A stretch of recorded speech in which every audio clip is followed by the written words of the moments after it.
Geez, big news. Andrew Tate's epic interview with hypnotherapist David Sutcliffe is here. Get your mind blown by thought-provoking questions. Ready to level up? Dive into Andrew Tate's real world now. Transform your life, hit like, and subscribe for more awesomeness. Ready to break the internet, friend? How are we going to break the internet? You said you wanted this to be impactful. What would that look like to you? That's a really good question. I think a lot of people are interested in my journey. I think a lot of people are interested in how it feels to go through what I'm going through. Yeah. I think there's a lot of people who want me to martyr myself. A lot of people are living vicariously through me. Yeah. There's a lot of people who say, yeah, Andrew, keep going. But they don't really care. They just enjoy the drama of it all. And I think I've already broken the internet, but you're a very interesting man to talk to. And with your insights, I think together, we're going to have quite a large audience. Yeah, I mean, that's a question that I have for you. Why did you want to talk to me? Because I'm a psychotherapist. You have your skepticism about psychotherapy, and yet here I am. That's true. We had a conversation before, and I've been told by many people it was my most interesting podcast ever. So I think it obviously varies from the norm in terms of the normal things I'm asked about. You have some unique insights. And I thought it'd be an interesting conversation. A lot of people are asking me especially about my mental state and those kind of things post-jail. So I thought, well, my most interesting podcast ever. People seem to be very interested in that side of me. So perhaps it can be a good conversation. Does it make you nervous that there may be things that you don't know about yourself that I'm going to try to reveal to you? I know everything about myself, my friend. You know everything about yourself. I believe that I have an intimate grasp of all the things about myself which matter, which allow me to compete. Right. So there may be things I don't know, but I'm not sure if I particularly need them. So I'm not that interested. Right. What's useful is more important than what's true. Absolutely. Right, and you've developed a framework of thinking about yourself and thinking about reality that's been incredibly effective for you. Completely. Right. What's useful is more, you nailed it, what's useful is more important than what's true. This is an old argument of mine, but I think we discussed it in the last podcast, and I'll say it again. When I say I don't believe in depression, nobody can convince me to believe in depression. That's not a matter of discussing whether depression is real or not. That's a matter of me accepting that my mental model for going through life is more effective if I don't believe I can become a depressed person. Yeah. I don't believe in depression, so I can't be depressed, so that allows me to be more effective. It's not a matter of sitting there going, well, maybe it's true, maybe it isn't. I don't believe in it, so I can't catch it. You shape your own reality through the conviction of your thoughts, your beliefs, and the words that you use. Why else would you adopt any kind of mindset unless it's designed specifically to make you competitive and make you win? You install the software in your mind, right? So if I'm going to install software in my mind. Did you install it? Well, I've tried very hard to curate it. Right, because wasn't it installed by your upbringing? Wasn't it installed by your mother and your father in some way? Good question. Before you were conscious, while you were just a developing child, like something got programmed into your psyche that has to have an impact on you. And those things can't necessarily be known because you were at such a young age. Absolutely. We're all programmed to some degree. I agree with you on this so far. I don't think anybody can escape programming, whether it's society, whether it's a television show, whether it's the people around you, peer pressure, whether it's a religion. We're all programmed to some degree. That's absolutely not really true. What I have done, and what I think most people do not do, is heavily analyze why I hold the beliefs I hold, why they help me. If I don't hold the belief personally, or if I didn't learn it from personal experience, I know where it came from, who tried to teach me that, whether their intentions for me were good or bad. And I've tried very hard to have my mindset rigidly analyzed and make sure that it's put together in a way which benefits me completely and absolutely. And I do not believe in things that take away power from me. Right. I refuse to do that. I would rather say that they are not real. And people will sit here and argue to the end of time that they are real, but they're not real in my world. And I live inside of my mind. So even if you throw me in a Romanian dungeon, the idea that I become a depressed person is not a framework that my mind works within, so I can't become depressed. I can feel a little bit sad, sure, I can feel depressed, but I can't be depressed. They're very different things. So that's just a mindset I've installed, and it's allowed me to be competitive. And I believe, personally, my personal beliefs are that life as a man is hyper-competitive, and whatever software you have in your mind should be designed to make you as competitive as possible, and you shouldn't be believing in absolutely anything else. So I've tried very hard to make sure all of my worldviews and all of my experiences and everything is curated and aimed in a direction which is going to allow me to be a fearsome competitor in all realms of human endeavor. Have there been some of your beliefs or convictions that have been challenged through the experiences that you've had, particularly in the last, recently? Well, people challenge me often. And what a lot of people don't understand is that I will never adopt the thinking of somebody who is sad, and I will never adopt the thinking of somebody who is less competitive than I am or less successful than I am. If someone comes along and goes, Andrew, you are wrong, the way you see the world is wrong, but they are suffering from an affliction, why would I adopt a single iota of what they say? So it's kind of funny when I talk about depression, the number of people who defend depression. Depression's ruined my life, it's super real, and I lost my wife and my life is over and I want to kill myself, it's real. I'm like, surely you should like my worldview. If depression's so terrible and it's destroyed your entire existence, you should be listening to me tell you it's not real. But instead they're defending it and sticking up for it, which I find very interesting. So that's the first thing. In regards to whether I have had any of my convictions challenged, it's kind of amazing. Maybe it's just a semantics trick, and maybe it's that simple. Maybe it's as simple as saying, I feel a little bit depressed today, but I am not a depressed person, and I cannot become depressive. I'm not going to have depression. Maybe it's just a semantics trick, and by saying that alone, I understand that it's a temporary state of mind, which I can alter and I can affect, and I've never struggled with long-term depression or long-term negative thoughts because I don't believe in that mental model. I think that your mind, like I said, it's software, it's programmed in, and they say inside the Matrix or in every single video game, there are boundaries and there are limits. There are certain things you can and can't do. And I don't believe my mind can be put in a state of permanent negativity. I don't believe in that. I don't think it's possible, so it just doesn't happen. You said you experienced depression, some form of depression or depressive feelings and sadness in prison. What were the thoughts that were coming up? What was happening? Well, there's a lot of uncertainty, which is the first thing That has to be scary. It is scary. It's scary. And also because you're a man who's totally in control of your world, of your life, and that's almost like an imperative for you, and that gives you power. And all of a sudden you're thrust into a situation where you're essentially helpless. Well, you just nailed it. You completely nailed it, because I was exactly about to say it's the uncertainty that I struggle with the most, because in my life I'm in charge of everything. I know exactly how everything works, and I'm the boss, and I get to control absolutely everything. And this is the first time in a long time I'm in a scenario where I have no power whatsoever, no influence, basically. I don't know what's going to happen. Nobody else knows what's going to happen. And also in my world, I'm the hero, right? I'm the head of the clan. Not just my family, but of a lot of people. A lot of people rely on me. Lots of women rely on me. Children rely on me, etc. So everyone comes to me every time there's a problem. So they continued to do that while I'm in a jail cell, expecting me to have some kind of answer. And I'm like, well, I don't have an answer this time. Every other time I had an answer, but this time is a bit unique. How did that feel? You don't have the answers. You can't help. Yeah, I mean, it was frustrating.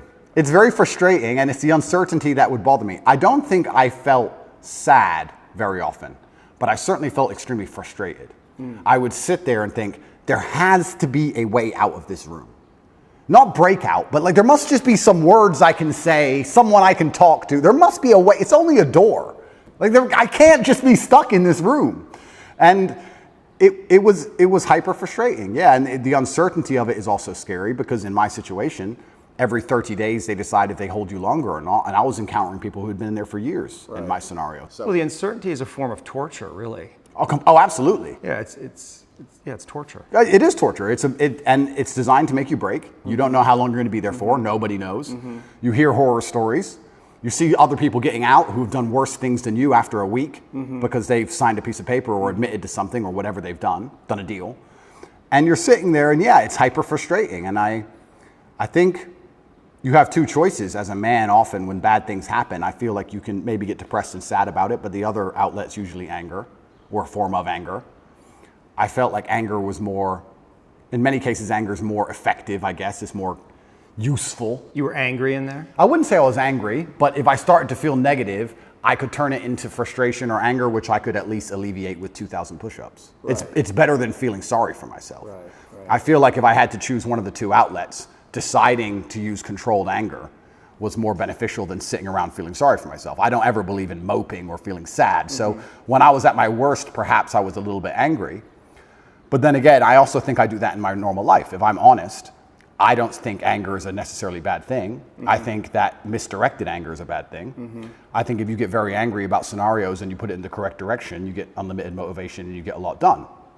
The water behind the dam, it can be destructive, but if it's pushing through the turbine, it powers the town, right? So if I wake up and I go, I want more money, if I can get pissed off enough about it, I can do 36-hour work days, right? So there's nothing wrong with being angry in my world, as long as you are putting it in the correct direction. It's uncontrolled anger, I think, is a problem. Right. Anger can be used as a fuel, and it's necessary. And from my framework, anger sometimes is a mask for pain. I'd agree with that. So did you experience pain in there? I know pain is a kind of an abstract word, but was it painful for you? Like, I want to know about your pain. Yeah, it's strange because I'm being as honest as possible. It's strange because I had this instilled sense of duty where even though I'm in a jail cell and I can't leave, and even though I'm cripplingly bored, I don't feel like I had time to feel pain, or I didn't feel like I had time to be a victim. You had nothing but time. No, I didn't have time. What are you talking about? Because everyone outside still relied on me. So when I would get on the phone, people would... Is that avoidance, though? I don't know. Do you keep busy? Do you avoid your feelings by keeping busy, being on the computer all the time? All the things I had to do still had to be done. Just because they threw me in a cell, it just made it more difficult, which means I have less time than ever because the difficulty's been increased. And when I would get on the phone, we wouldn't discuss how I'm feeling. I'd be worried about how everyone else is. They'd be like, how are you? Yeah, I'm in jail. What's going on with this? Are you okay? Are your bills paid? Are press hassling you? I was worried about fixing everyone else's problems from jail more than I was concerned about myself or my own mental well-being. And if I felt particularly, when I say pain, is an awkward one. I don't know if I felt pain because I don't feel sorry for myself, and I've developed this mindset of such absolute accountability that even though what happened to me I believe was unfair, and even though I'm completely innocent, I didn't think, why? I didn't think, why is this happening? I didn't think, why me? I didn't think, oh, this is unfair. Like, none of these things crossed my mind. I was like, this is garbage.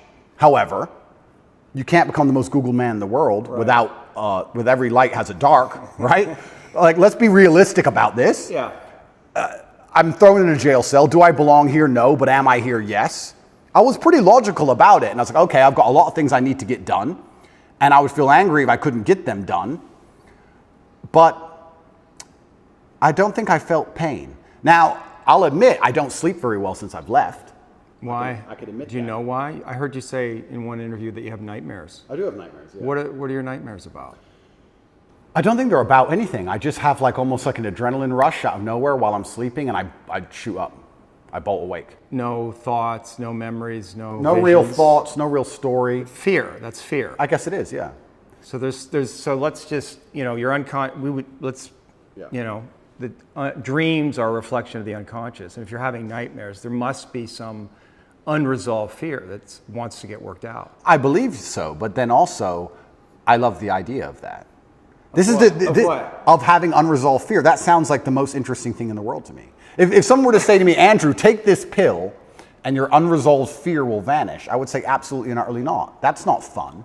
The fun is there's something in my mind which I don't have complete control or complete understanding of yet, and it's not detrimenting my day-to-day life really. Okay, I lose a bit of sleep, but this sounds like an interesting journey. It sounds like I'm in a new level of the video game and I've been thrust into a dark forest and I get to do something brand new, and I'm really genuinely not worried about it. You're not you shouldn't be worried about it. It's just where you are. I'm not worried about it, and I'm also not like, oh, I need to fix this. I don't care. I'll have nightmares, and I'll wake up, and then I'll either go back to sleep or I'll continue to work, and that's life. Maybe life will keep giving you situations in which you'll have to confront that fear to resolve it. Why would I want to resolve it? Well, because... I mean, if I'm really that tired, I'll sleep. No, but fear creates distortions in our mind, right? I mean, fear is the seed of evil. Right? And so we want to know what we're afraid of, because if we block our fear, we're susceptible to bad actions, right? And fooling ourselves about what they are, rationalizing. So I would argue that it's actually vital for you in the position that you are in and the responsibility that you have to actually confront your fear in a very real way, which probably goes back to your childhood. I mean, your dad was, the haircut story, and I don't know if you want to talk about that, if you're willing, but that's it. When I read that, I'm thinking about that little boy.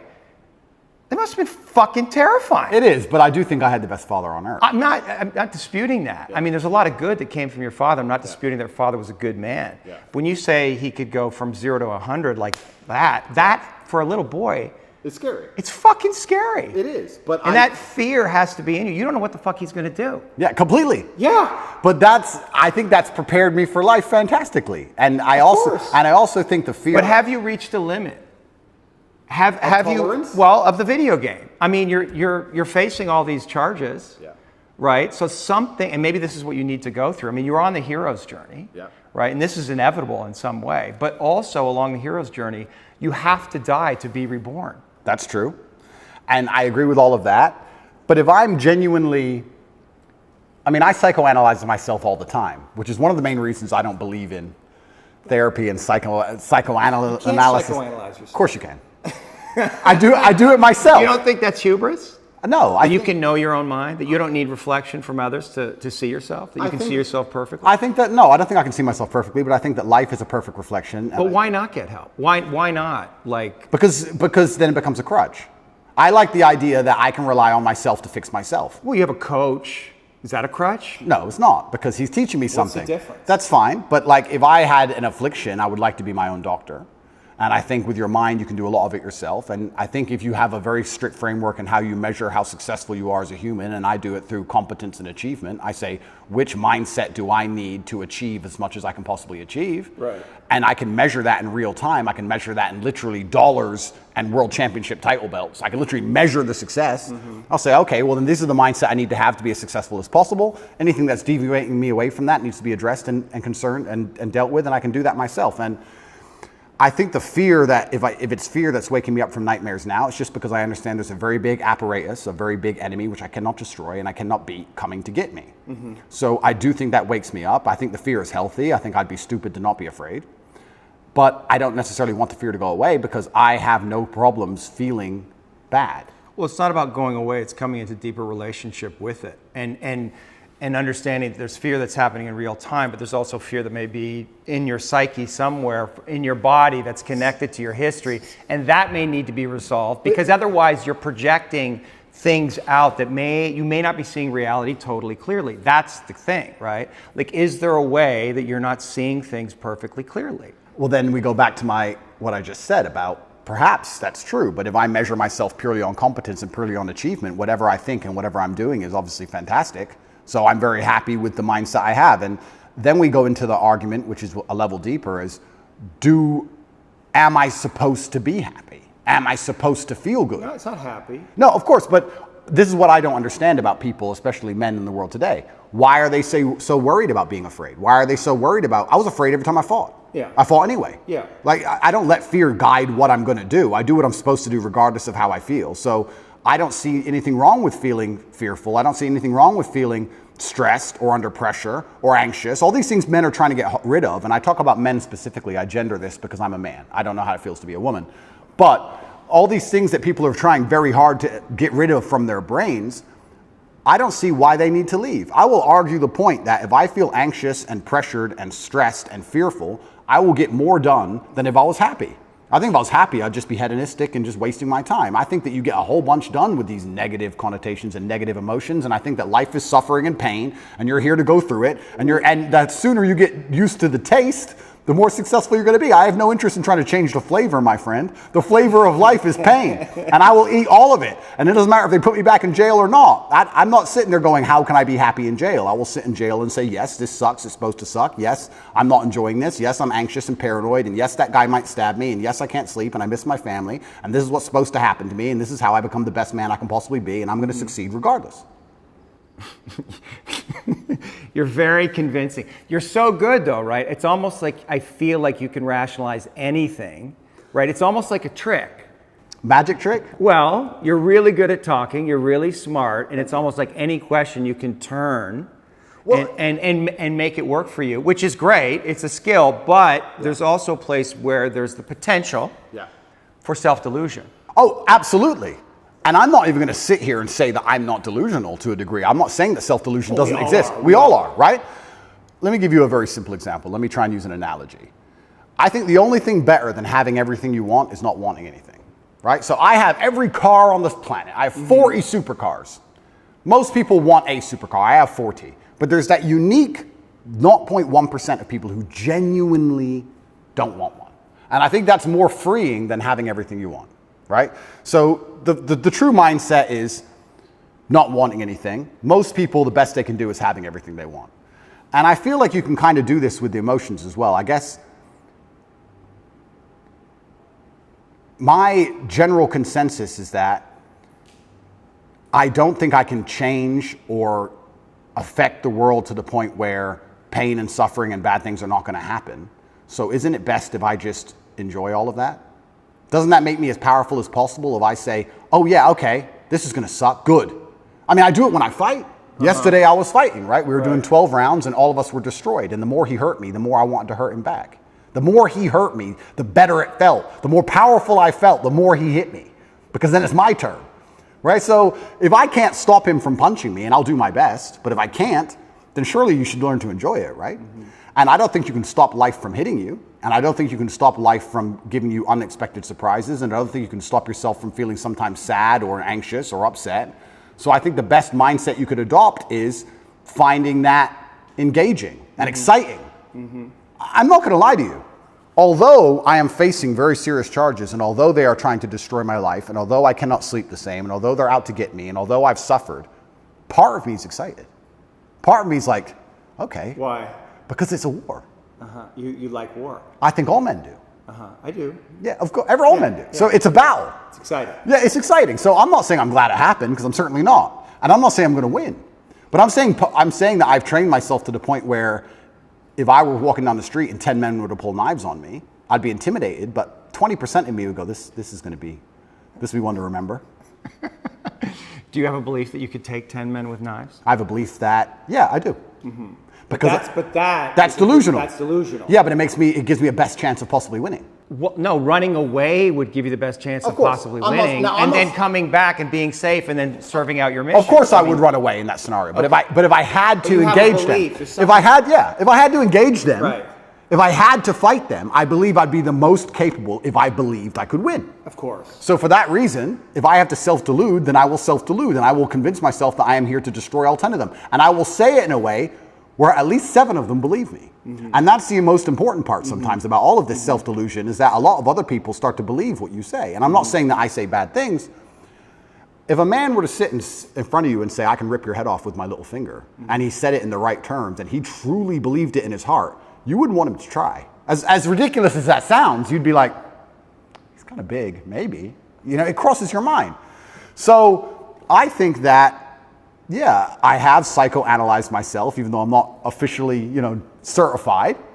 And I've decided that I can't stop bad things from happening to me. So instead, I'm going to enjoy bad things happening to me. And I'm going to build a mindset that makes me fearsome enough to succeed regardless of how stacked the odds are against me. Yeah. And I appreciate your mindset, and it's well thought out, and it's useful to you. And so I'm just pushing up against the places where I think there might be contradictions. I like to hear it. Yeah. I like to hear it, but like I said right now, I'm not a coward. And I want to make this very clear. I'm not a coward. I don't care if I don't sleep again for the rest of my life. I refuse to take any fucking pill, and I refuse to sit and have my mind altered by anything I do not control. I don't care if I have nightmares for the rest of human time. Right. As long as I'm in charge of my mind, I'm in charge of my life. If God decides that I don't need nightmares anymore, I'll fathom out how to stop it. If God decides I need to wake up in the middle of the night in a sweat, fearful or afraid they're coming to get me, then that's God's plan for me, and that's what I'm going to deal with. I'm not a coward. I'm not afraid of any of these things. I'm not afraid of feeling bad. I'm not afraid of anxiety. I'm not afraid of panic. This is one of the things I think a lot of men out there struggle with, is they're so worried and afraid of bad feelings. And to me, that's just showing that you've had an easy life. Like, there's real people out here who are trying to kill you. There's people out here who put a knife in your neck. You're scared of what? Feeling sad? Who cares? Like, there's real problems. What are you worried about feeling sad for? Who gives a shit? I could feel sad for the rest of my life, and I guarantee, 1, nobody would know, and 2, I would be monumentally successful regardless. So why are we even talking about it? I have no fear for a negative feeling. I have fear for me not being able to provide for my children. I have fear for people who rely on me not being provided for and cared for, but I don't have I don't wake up and go, I'm worried if I might feel sad today. Who cares? Who cares? I can be happy or sad on the same day. Nobody notices, and the same things get done. The exact same amount of work gets done. Nothing changes. How are you making sense of what's happening to you? Is it God's will? Is it a co-creation? In some way, did you co-create this? Oh, no, Or are you just like a victim of the Matrix? No, I'm not a victim. So absolutely everything is, I believe. In some way you're a victim. Completely, but I believe in self-accountability. Sure. I could have prevented this. Well, how did you co-create this? If let's presuppose you did. I created this by being monumentally successful. Right. There's no light without dark, equal and opposite force. But you said you were excited about it, so maybe there's some way you actually wanted this. I didn't want this. In fact, I had conversations with Tristan for a long time, and I kept saying Icarus to him. When I would decline certain podcasts, I would decline meeting certain famous people, I would decline talking about politics, I would decline things, and I would keep saying Icarus. And he would say, why are you doing this? And I just reply Icarus. Because I knew if I got too big that they were going to come for me. I knew that. So I tried to balance it, and I felt like I did a pretty good job, but unfortunately I got it a little bit wrong. My fault. I got it wrong. I put myself here. But I also don't believe that there's any light without dark. It's yin and yang for a reason. I don't think that I can just become the most Googled man on the planet and become monumentally successful and make hundreds of millions of dollars and nothing bad's going to come from it. I think that would be hubris. You just used the word hubris, it's a fantastic word. I think it would be stupid for me to sit there and go, I should be able to do all of this good and have a fantastic life and there's going to be no repercussion in any form. I knew this was coming to the point where I literally sat with Tristan about 3 weeks before it happened and said, we're fucked. So why did it happen? It happened because I became monumentally successful and I became monumentally influential, and the world is a battlefield. You did create it. In some way, you co-created it. Like you knew this was going to happen, and so there may be some way unconsciously you wanted it to happen. Like if you're on this hero's journey and you're living this big life and you have a big vision for yourself. I mean, you bring up guys like Genghis Khan, and I think that's kind of appropriate because in another era you probably would have been one of those cats, right? So now we're here, and maybe you need this in some way, need this test to really feel yourself, to know how strong you actually are. I mean, I know what you're saying. I don't think I need the test. I do feel like I need to tell the truth. I do feel like what's the truth? The truth is, well, the truth about the Matrix? Yeah, what I believe. And I do believe that I have a responsibility because of my massive platform. Yeah. And I do believe that the responsibility is for me to do my best to educate people in a way that's going to make them happy. And I know I could have sold my soul 1,000 times, and I know I could have avoided this, and I know I could have not said certain things, and I understand all of that. I wasn't looking for a war this large. I wouldn't say I was looking for it, but I wasn't ignorant to the fact that it might happen, and I wasn't afraid. You didn't do anything to avoid it, though. I did a lot to avoid it. You did? Icarus. I must have said it 1,000 times. Right. I could have made it much worse. Yeah. But I was never afraid of it happening. I think there's a difference between knowing something bad might happen and taking the calculated risk and going, this is my journey for truth and this is what I believe is what I should do, and being afraid of something. Like, I understand if I go into the ring, I might lose. But I do believe 93% chance I'm going to destroy him. Well, and you want the fight, either way. I guess so, because how else do you matter, right? That's my point. And I'm not saying that I'm glad I'm being persecuted for false human trafficking inside of Romania. I'm not saying that at all. But I'm saying that... Yet, on the other side of this, how strong will you be? Stronger than you could be otherwise, that's for sure. And have more power and influence otherwise. Absolutely. And I mean, it's a Nelson Mandela. Completely. And now, so I wouldn't want to spend fucking whatever amount of time in jail. That sounds fucking scary, but... It's not uncommon for heroes. Well, exactly. And if you take the lessons from it, and if we want to once again talk about being as formidable as possible, then I don't think jail, okay, it's given me nightmares, but I don't think it's made me weaker. No. And it could have easily made me weaker. I could have gone through the exact same experience with a different mental model and emerged weaker. I believe I've emerged stronger, regardless of the fact that I have nightmares. I didn't have nightmares before, now I do, but I still see myself as a stronger person. That's one more thing I no longer have to fear from an unknown perspective. I know exactly what it's like. I know the best ways to deal with it, which I developed within the 3 months. And if they put me back, I know what I'm going into. So that's a unknown area of the map explored. Yes. And I don't want to go, but I do believe that I'm more powerful than ever. And you have to find the good in it. That's absolutely not for sure. But I don't think I want to be very careful. I don't think I was looking for this fight. I'm finding the good in this fight. I believe that my fight actually has far-reaching repercussions for society now. I think that however this plays out is going to affect society in real time. I wasn't looking for it, but I was never... Did you attract it in some way? Well, if you are a force for good, then the evil is going to attack you, isn't it? And I do genuinely believe this is the battle of good versus evil in the world today. I believe that truth is always going to be on the side of good. I am religious. I believe the things I say most people knew were true only 10 to 15 years ago. I don't think they're radical ideas. And I think that there is an evil force in the world which is extremely deceptive. And they are out to try and silence me.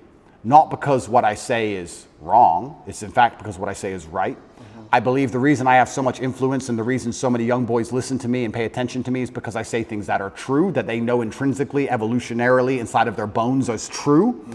That I say things which work.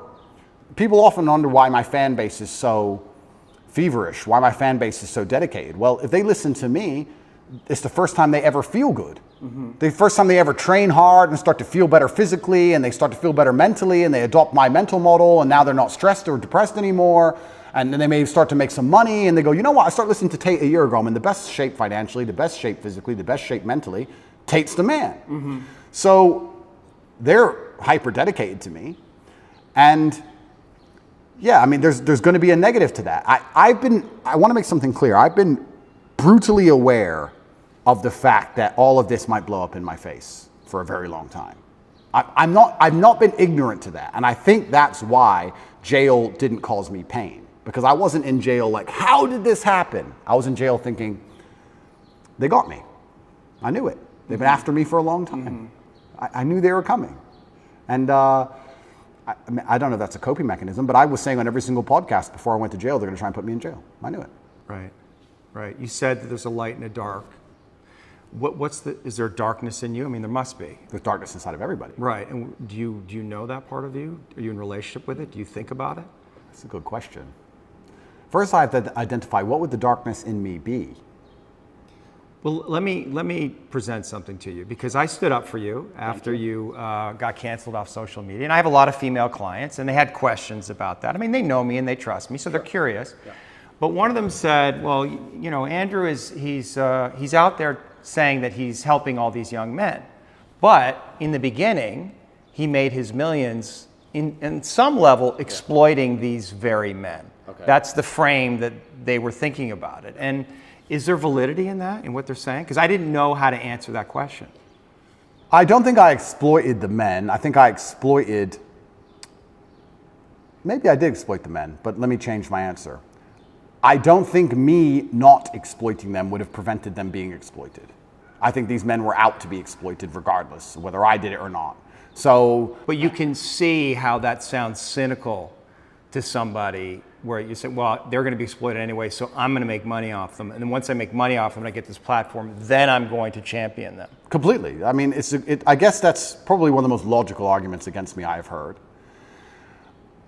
Then we have to argue whether I was really exploiting them, which is another argument, right? Absolutely. Because a lot of these men, the only reason they didn't kill themselves is because they had an online girlfriend. Sure. So I actually think that webcamming and girls as a whole is closer to therapy than it is porn. Truly. These men are completely miserable, and the only joy they have is logging into that website. So I don't think I did exploit them. The reason I said the fact they were going to be exploited anyway, it's very similar to having an alcohol store. Let's say there's 3 alcohol stores in a row and all of your customers are alcoholics. Well, if you close your alcohol store, what happens? They just buy at the next store next door. Right. They're still going to be an alcoholic. You're not saving anyone's life. Right. But I don't think I necessarily exploited. I didn't see myself as exploiting them or exploiting the girls. I don't think that. I think it was a business opportunity, and I approached it the way I approach everything, which is extremely professionally, and I got good at it, and we had a very successful company. Everybody was happy, including the men at home and including the women who all became millionaires. I've turned more women into millionaires than I've turned men into millionaires. So, but maybe that's the reason they're coming after you, because they feel in that a contradiction, and they're not buying your story, right? They don't believe it. They're like, oh, this is an act. He's not genuine. He's actually out for himself, right? Well, and so that's the place that they want to get you, because there's definitely an energy out there. They want to get you. Oh no, they're out to get me. Yeah. And I don't think that's the reason why, though. Well, depends who we're talking about. Yeah. But we're talking about the Matrix. I understand why they're, and you've talked about that a lot in podcasts. We could talk about that, you know, because you are speaking a lot of truth, and you're confronting all the lies in the culture, and you're speaking against the most powerful forces in the world. But individual women, let's say, they're going to look at what you're doing. A lot of them, and a lot of them, you know, they're completely insane. and they're looking at these little clips, and they're distorted in their own feminism, and maybe unconsciously they can't reconcile to the fact that they would actually want a man like you. I think that's a lot of what's going on. It's like projection. I'd agree with that. You know, nevertheless, there is an energy that's like they want to get you. They want you to be punished in some way. Yeah. And so, like, how do you, like, what do you do with that? How do you deal with that? Like, how do you answer to that? Like, if that woman was sitting here, what do you say to her? Yeah, I would say that her argument to a degree is a logic fail. Let's take it away from webcamming. It's a female. Logic. Don't be a misogynist. There's your blind spot right there. Don't be a misogynist. But that's like saying because... Well, it's not misogyny. You know? No, of course. But that's like saying because you've ever eaten a steak, you don't care about animals. Right. Effectively. Right. What she's saying is because he had a business in which some man may have felt exploited at some point, he doesn't care about humanity, which is a logic fail. Yeah, I understand. So that's not valid. What I have found in my experience often is that many women who seem to dislike me, after they meet me, don't dislike me anymore. Mm-hmm. I think the energy which they find repulsive over a screen or affects them emotionally over a screen, they end up liking in person. I think hate and love are actually very close to each other. And I've had women who scream how much they hate me at the screen, and then they meet me and they're literally in love with me. Well, you're a nice guy. Of course. So I've yet to meet a female in person who dislikes me. And I would love to talk to these women. I think that'd be the best conversation ever. I think it'd be the best podcast on earth. Yeah. But they are out to get me. They're certainly out to get me. I think that the fact that I'm so assured in a lot of my convictions, they find very threatening. People in general now seem to find it threatening when you're the kind of person who says, no, it's this way. And they say, oh, but the news said it's that way. Don't care. It's this way. And they find that ignorant, but it's not ignorant. I think it's just assured in your convictions, and they find that threatening, very threatening. I think that there's a lot of people who find me threatening, not because of necessarily what I say, but just how sure I am in my convictions and the way I present myself and in my monumental success. They find that overall threatening. The same way a rabbit will find a tiger threatening. It doesn't know why, it's just like, it just wants to run away from it. So is it incumbent on you then change the way you're delivering the information so more people can hear it? No. No. Because there are some people who cannot be saved, and it's not my intention to save everybody. I have no intention of trying to convince everybody to like me. My intention is to try to speak to the people out there who know what I'm saying is the truth and who like the way it's being presented and said. I, once again, have no concern with being disliked by X percentage of the population. And I want to make this clear. I've spoken to a lot of people who have talked about how their mental health has been affected by, online bullying and media campaigns and smear campaigns. I don't think anybody's been attacked by the media in the last 2 years harder than me. Mm-hmm. Every day, there is something in the media trying to paint me as a bad person. On TV channels from Ulaanbaatar to Utah, across the entire world. And I can sit here and say categorically, I've never read a media report and been like, shit. I've just been like, clowns. Don't care.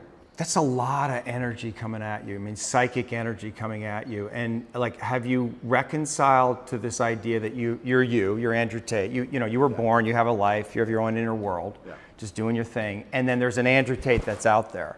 And people are projecting their love and hate onto you. And it's not, none of it's really real, but you have to hold all of that mass projection. Correct. How is that?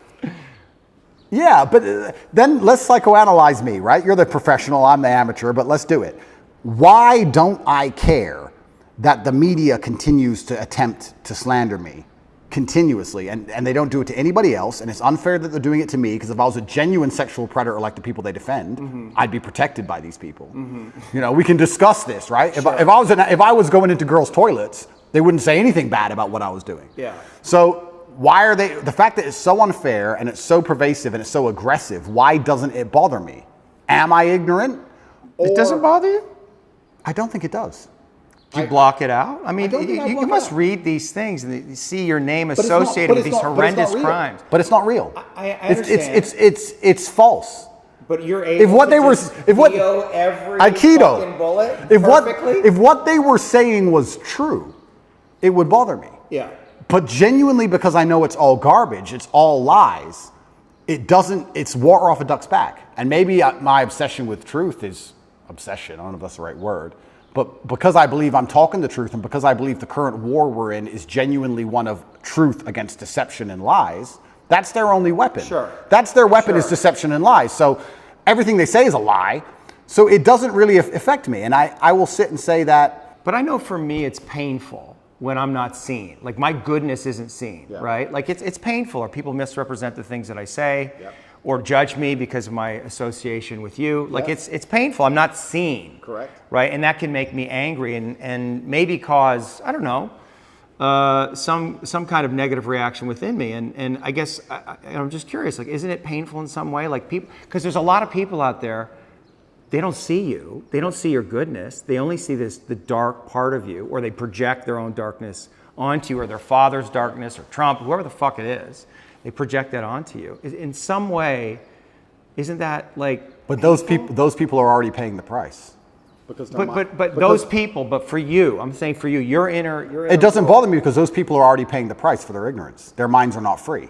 Anybody who sits and watches the news and believes what the news says about me is the same kind of person who believes everything the news says. Right. And if you have two choices in this world, people are talking about the battle I'm in, and yes, I may be spearheading it, I may be at the front of it, but I believe that this war cannot be avoided. You are either at war against the injustice and against the lies, or you're at war with your own mind when you believe they're garbage. It is impossible for a man to believe the crap they want you to believe and be a happy, functioning adult. It's impossible. If you believe the shit that's on the television as a man, you're going to be miserable. So you're either at war with your brain or you're at war with them. Anyone who's going to sit there and go, I believe Andrew Tate is a human trafficker, I have 25 vaccines, I believe in Ukraine. These people are already paying the price because they're already miserable, and I can guarantee everyone who dislikes me is an unhappy person because their minds are enslaved. Mm-hmm. So I don't feel when someone sits across from me, which has never happened in person, but let's say someone on the internet makes a video about me, right? Mm-hmm. And these happen. A new Andrew Tate's the worst man ever. I can load up the video and just look at him for a fraction of a second and go, he's paid the price. Right. He's already miserable. If I was that person, then depression would be real. These are fat internet trolls, losers, mm-hmm. who can't compare to me in any human metric. They know it, which is why they dislike me. Mm-hmm. Because anybody who genuinely gets out in the world and looks for truth and looks to be successful and is tenacious and is brave agrees with everything I say. Mm-hmm. So I don't feel pain when someone sits and says garbage about me because I believe that their mind is already suffering because they're not free. Mm-hmm. Their mind's not freed.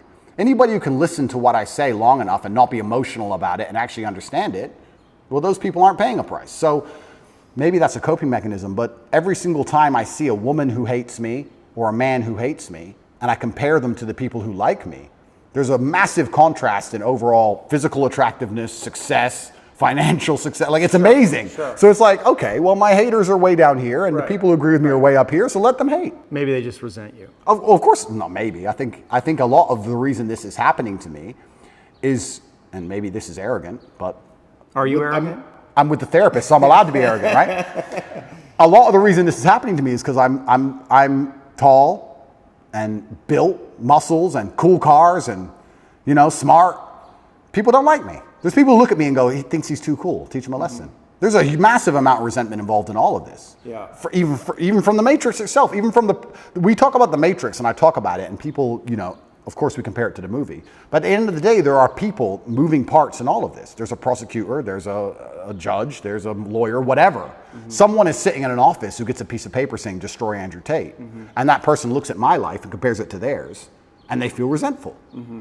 And then they go, okay, let me use every power I have to try and destroy this man. Right. If my life wasn't so aspirational is a word you can use, but if it also didn't tick nearly every single box in regards to every teenage boy's dream, I think that they would be a lot less interested in trying to hurt me. Right. They're trying to hurt me because of the things I have and what I can do. Mm-hmm. So there's a massive level of resentment in all of it. And I also think the people who dislike me, a lot of it's resentful. It's either weaponized virtue or resentment. Right. Especially weaponized virtue. Let's talk about that. Because whenever I have a hater online, it's funny, people who hate me in person are very respectful to me. It's very strange. Isn't it weird how the bottom line of humanity is always going to be physicality? When they meet me, they shut up. Sure. Keyboard warriors are very tough. Of course. But online, it's very hard to say I'm stupid. It's very hard to say I'm not successful. It's very hard to say I'm fat. It's very hard to say I'm ugly. It's very hard to say I'm not charming or I'm not charismatic. It's very difficult to attack me with anything other than the fact I'm a bad person. Mm-hmm. He's all these things. He's perfect in nearly every metric, but he's a bad person. Yeah. Right? So how do you do that? Well, you take a virtue and you weaponize it. Misogyny, homophobic, whatever it is. They pretend they care about the subject when they don't, and they put it into a bullet and they shoot it at you. And it's weaponized virtue. It's not genuine virtue. These people who are saying I'm a misogynist don't care about women or care about combating misogyny. They just want to try and hurt me with it. Yeah. That's the first thing. Or the second thing is genuine resentment. Yeah, I remind them of the guy who picked on them in school. Yeah. Or the guy who fucked their girl, took their girl off them. And they don't like me for it. But that's not my problem. That's their issue. Are you defensive? Is that like a defensive posture? Is the way that you can be? I really want when I talk. Are you open to these people? No. And when I talk to you, I want They want you to be open to them. This is what I think it is. It's like you are the man.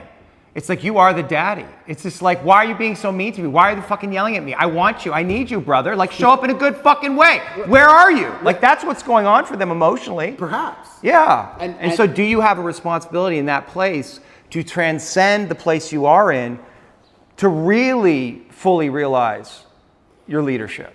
You know what I'm saying? That's a very good question.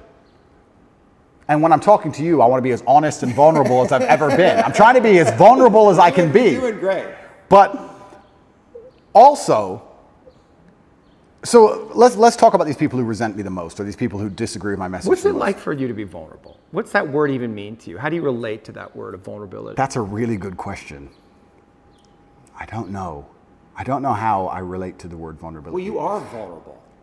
You can't put yourself out in the world like this to be seen. That is a vulnerable act. Getting into the ring with another fighter where he might kick your ass, that's vulnerable. That's intense vulnerability. I think emotional vulnerability, nearly at every form, at every level, is basically a form of manipulation. So Maybe that's just how you experienced it growing up. perhaps. Was your mother emotionally manipulative? No, but if a girl cried in front of me, I believe she'd be trying to get an out. I don't think it's just because she feels bad. I think it's because she's trying to get a reaction from me. And I think when men cry to their wives or whatever, a lot of it is trying to inspire sympathy from her. I think a lot of emotional vulnerability to a degree I would argue that is all manipulation. Like then that would indicate that in some way that you are manipulating.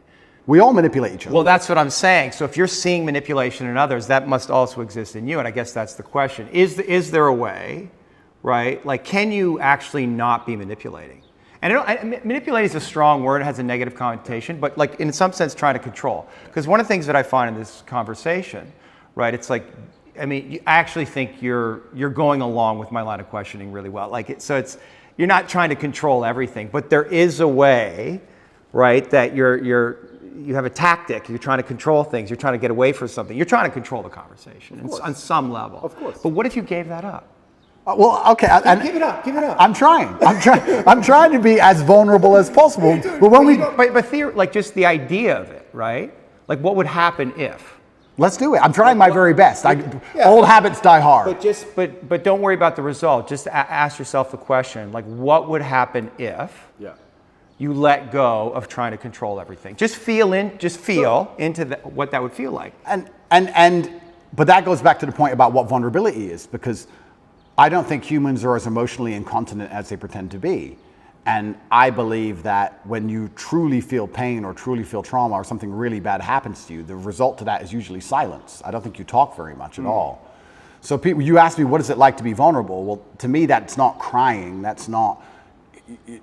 I think when anyone's doing that, 99% of the time, it's a manipulation tactic, I believe, personally. Maybe that's just my personal experience.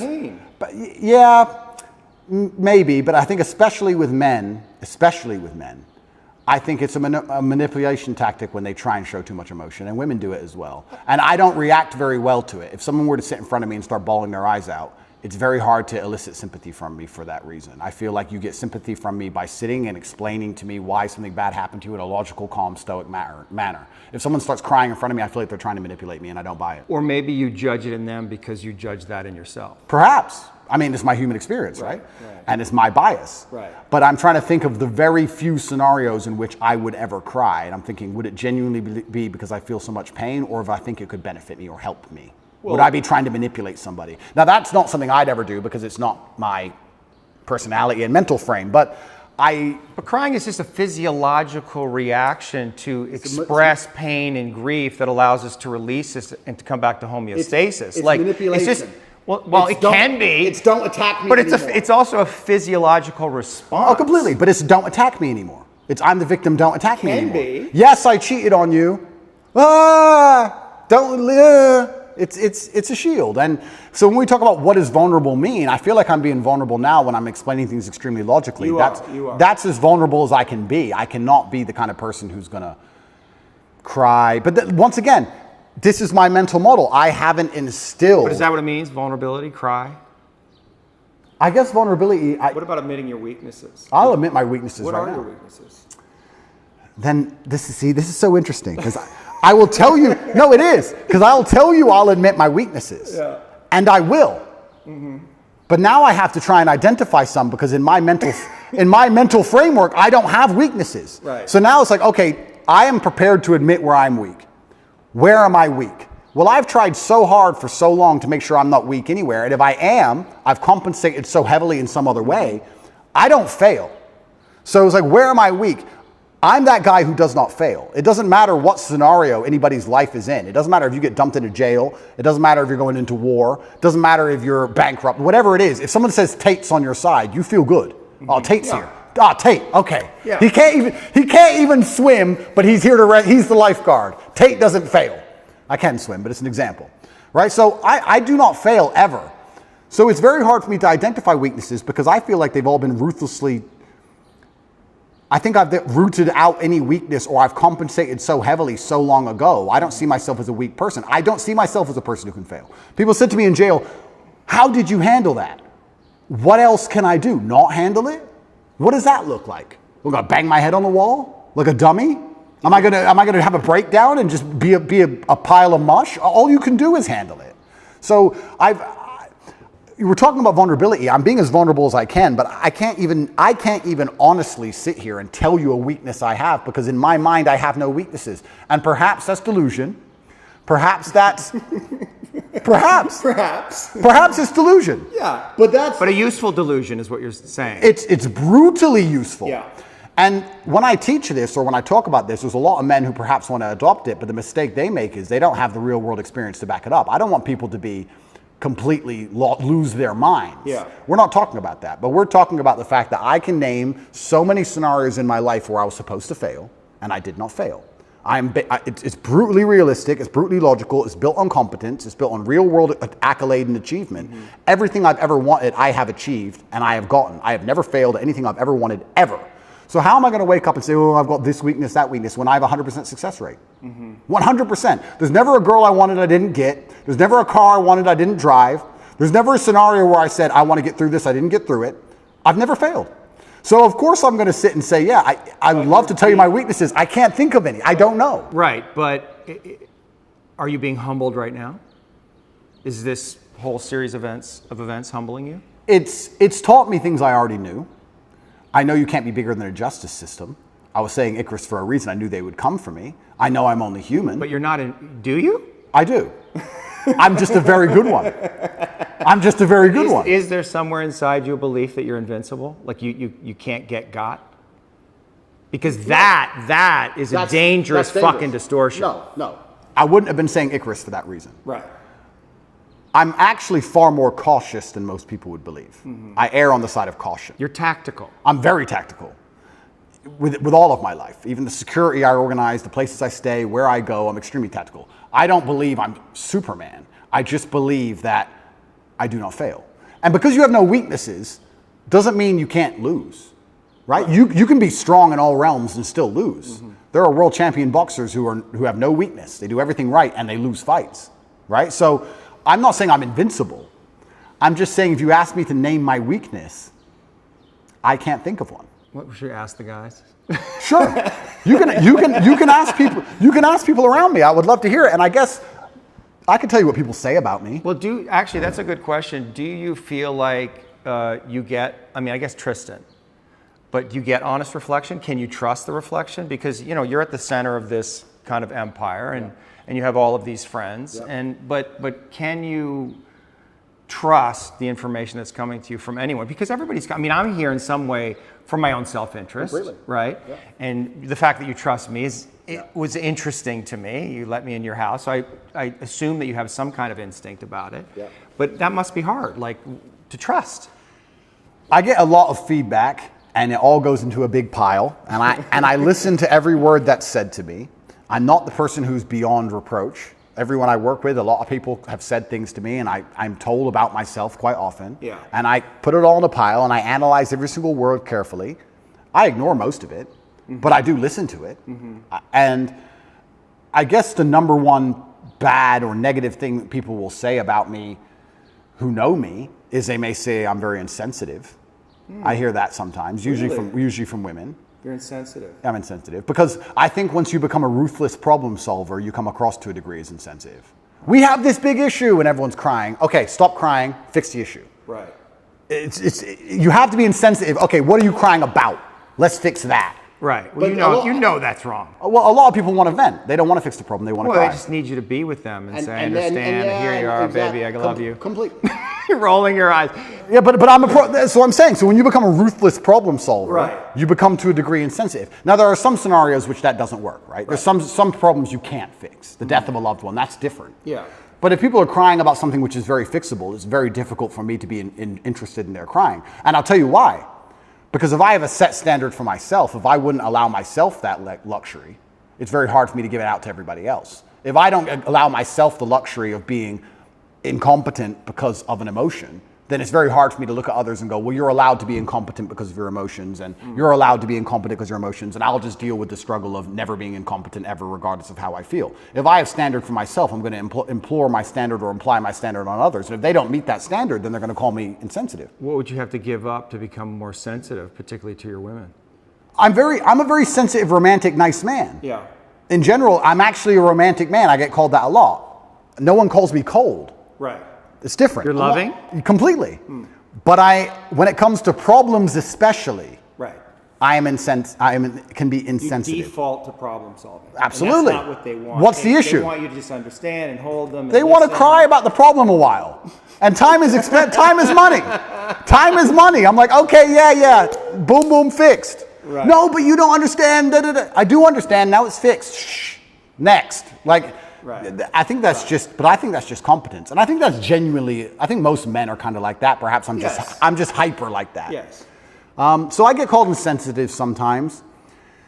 What else do people say negative about me? This is Are interesting. you arrogant? Well, the difference between arrogance and reality is just competence, isn't it? Say that again? The difference between arrogance and a healthy grasp of reality is only going to be the competence of an individual. That's one way of looking at it. But If I can kick the fuck out of everybody, for example, and I say I can kick the fuck out of everybody, am I arrogant? Not necessarily. It depends on the kind of energy of it, right? But I mean, one might say that arrogance hides insecurity. Like, are there places where you're insecure? That's another very good question, but let me think about this for a second and answer it, because these are questions that have never been asked before. But I don't, okay, so what am I insecure about? This is another point, and maybe this is a personality characteristic, which is interesting. I don't do anything I'm bad at ever. Oh, like sing? Yeah, like sing. I cannot sing, so I will not sing. I'd love to hear you sing. I'm sure you wouldn't. But maybe that once again shapes my reality, because I refuse to do anything I am bad at. If I'm bad at it, I hire someone else to do it, or I find someone else who's good at it, and I offer value to them to do it. I don't do my entire reality. Why? Because you don't want to. I mean, there's the things you're incompetent in and you have time, but like, because you're scared to look foolish or not be good at something, and people are going to see, oh, Tate's not so great at everything. No, I don't think it's emotional. I think it's purely logical. I'm thinking about my day. Every single thing I do are the things I am absolute best at.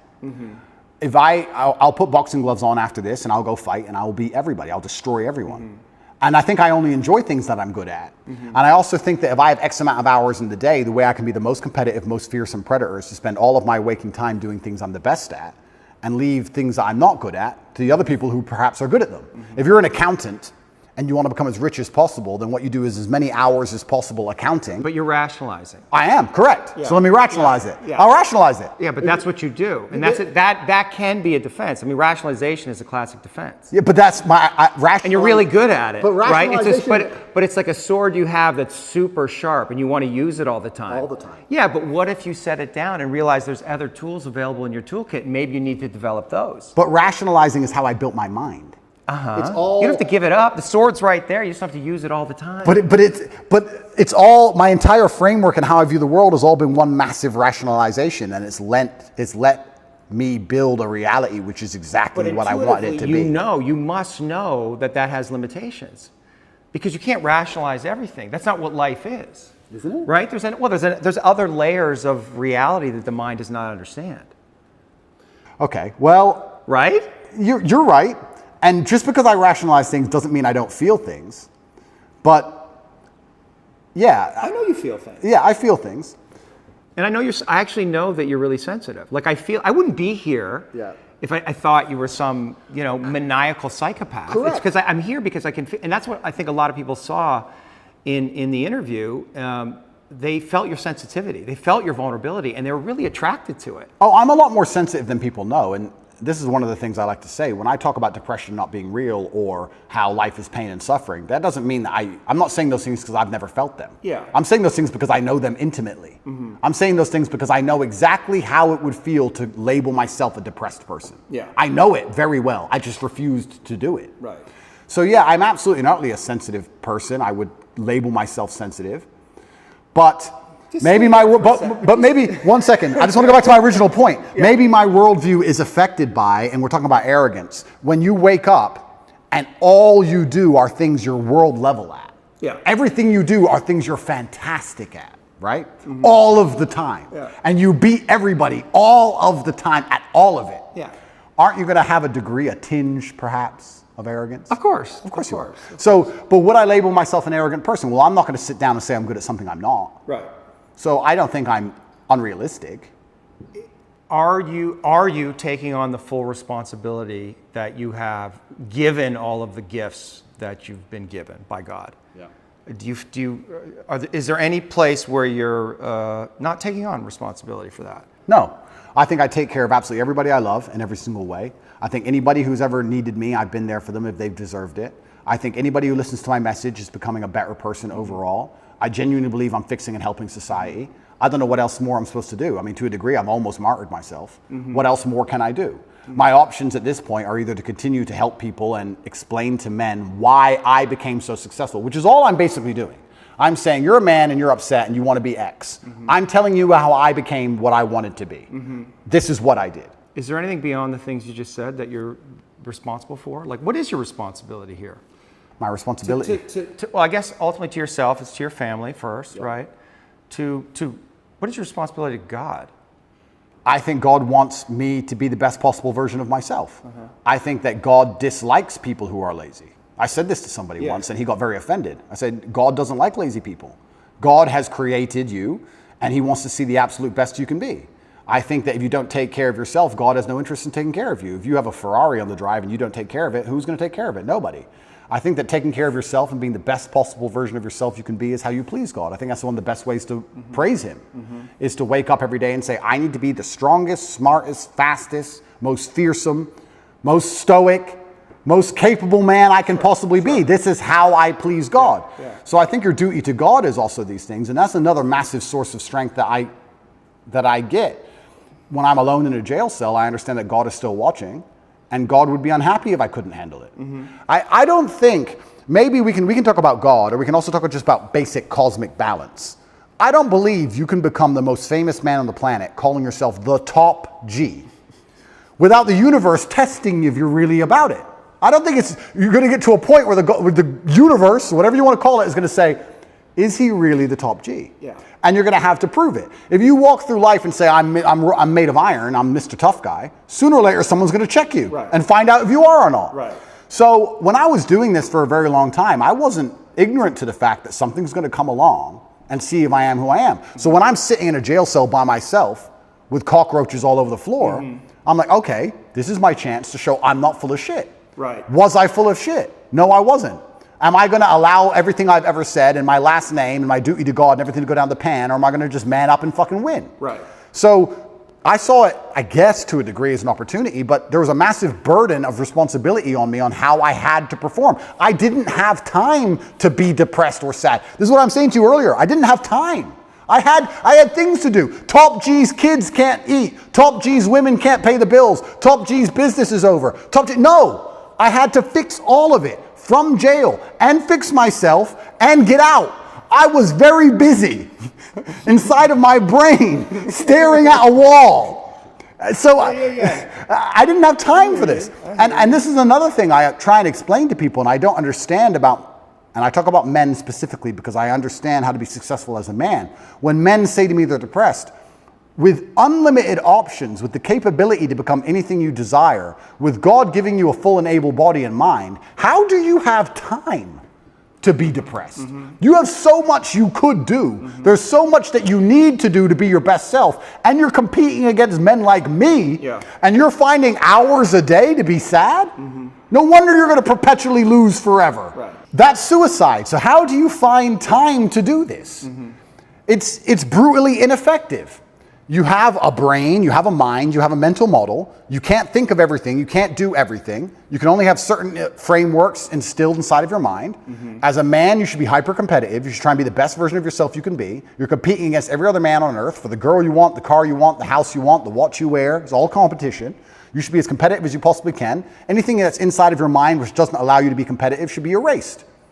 This is why I can't name a weakness. Right. I can't name a weakness I have. Right. I've compensated so heavily for any weakness that may exist, I don't even see them anymore. Is your belief in God tied into this concept that we talked about, that what's useful is more important than what's true, or better than what's true? So we don't, do we know that God exists? I mean, we don't know. Correct. But it's useful to believe in God. That's a very good question. I think that believing in God certainly makes you more powerful, which is proof for God. If God makes you more powerful, then God is real. So maybe that's very simplistic, but if I believe in God and I'm a more powerful version of myself because I believe in him, then he must exist. Yes. God has made me more powerful. Well, it's the act of believing him that makes him exist, which is another way of saying what you just said. Correct, yeah. So this is why I believe faith is such an important thing. But I think everybody has a God anyway. Yes. There's no such thing as atheists. If you look at the people who say, oh, I don't believe in God, they worship a flag and a vaccine. Yeah. So everyone believes in something. Yeah. So you have to decide what your religion is. And I, once again, refuse to believe in anything that takes away power from me. Mm-hmm. I believe in things that make me more powerful.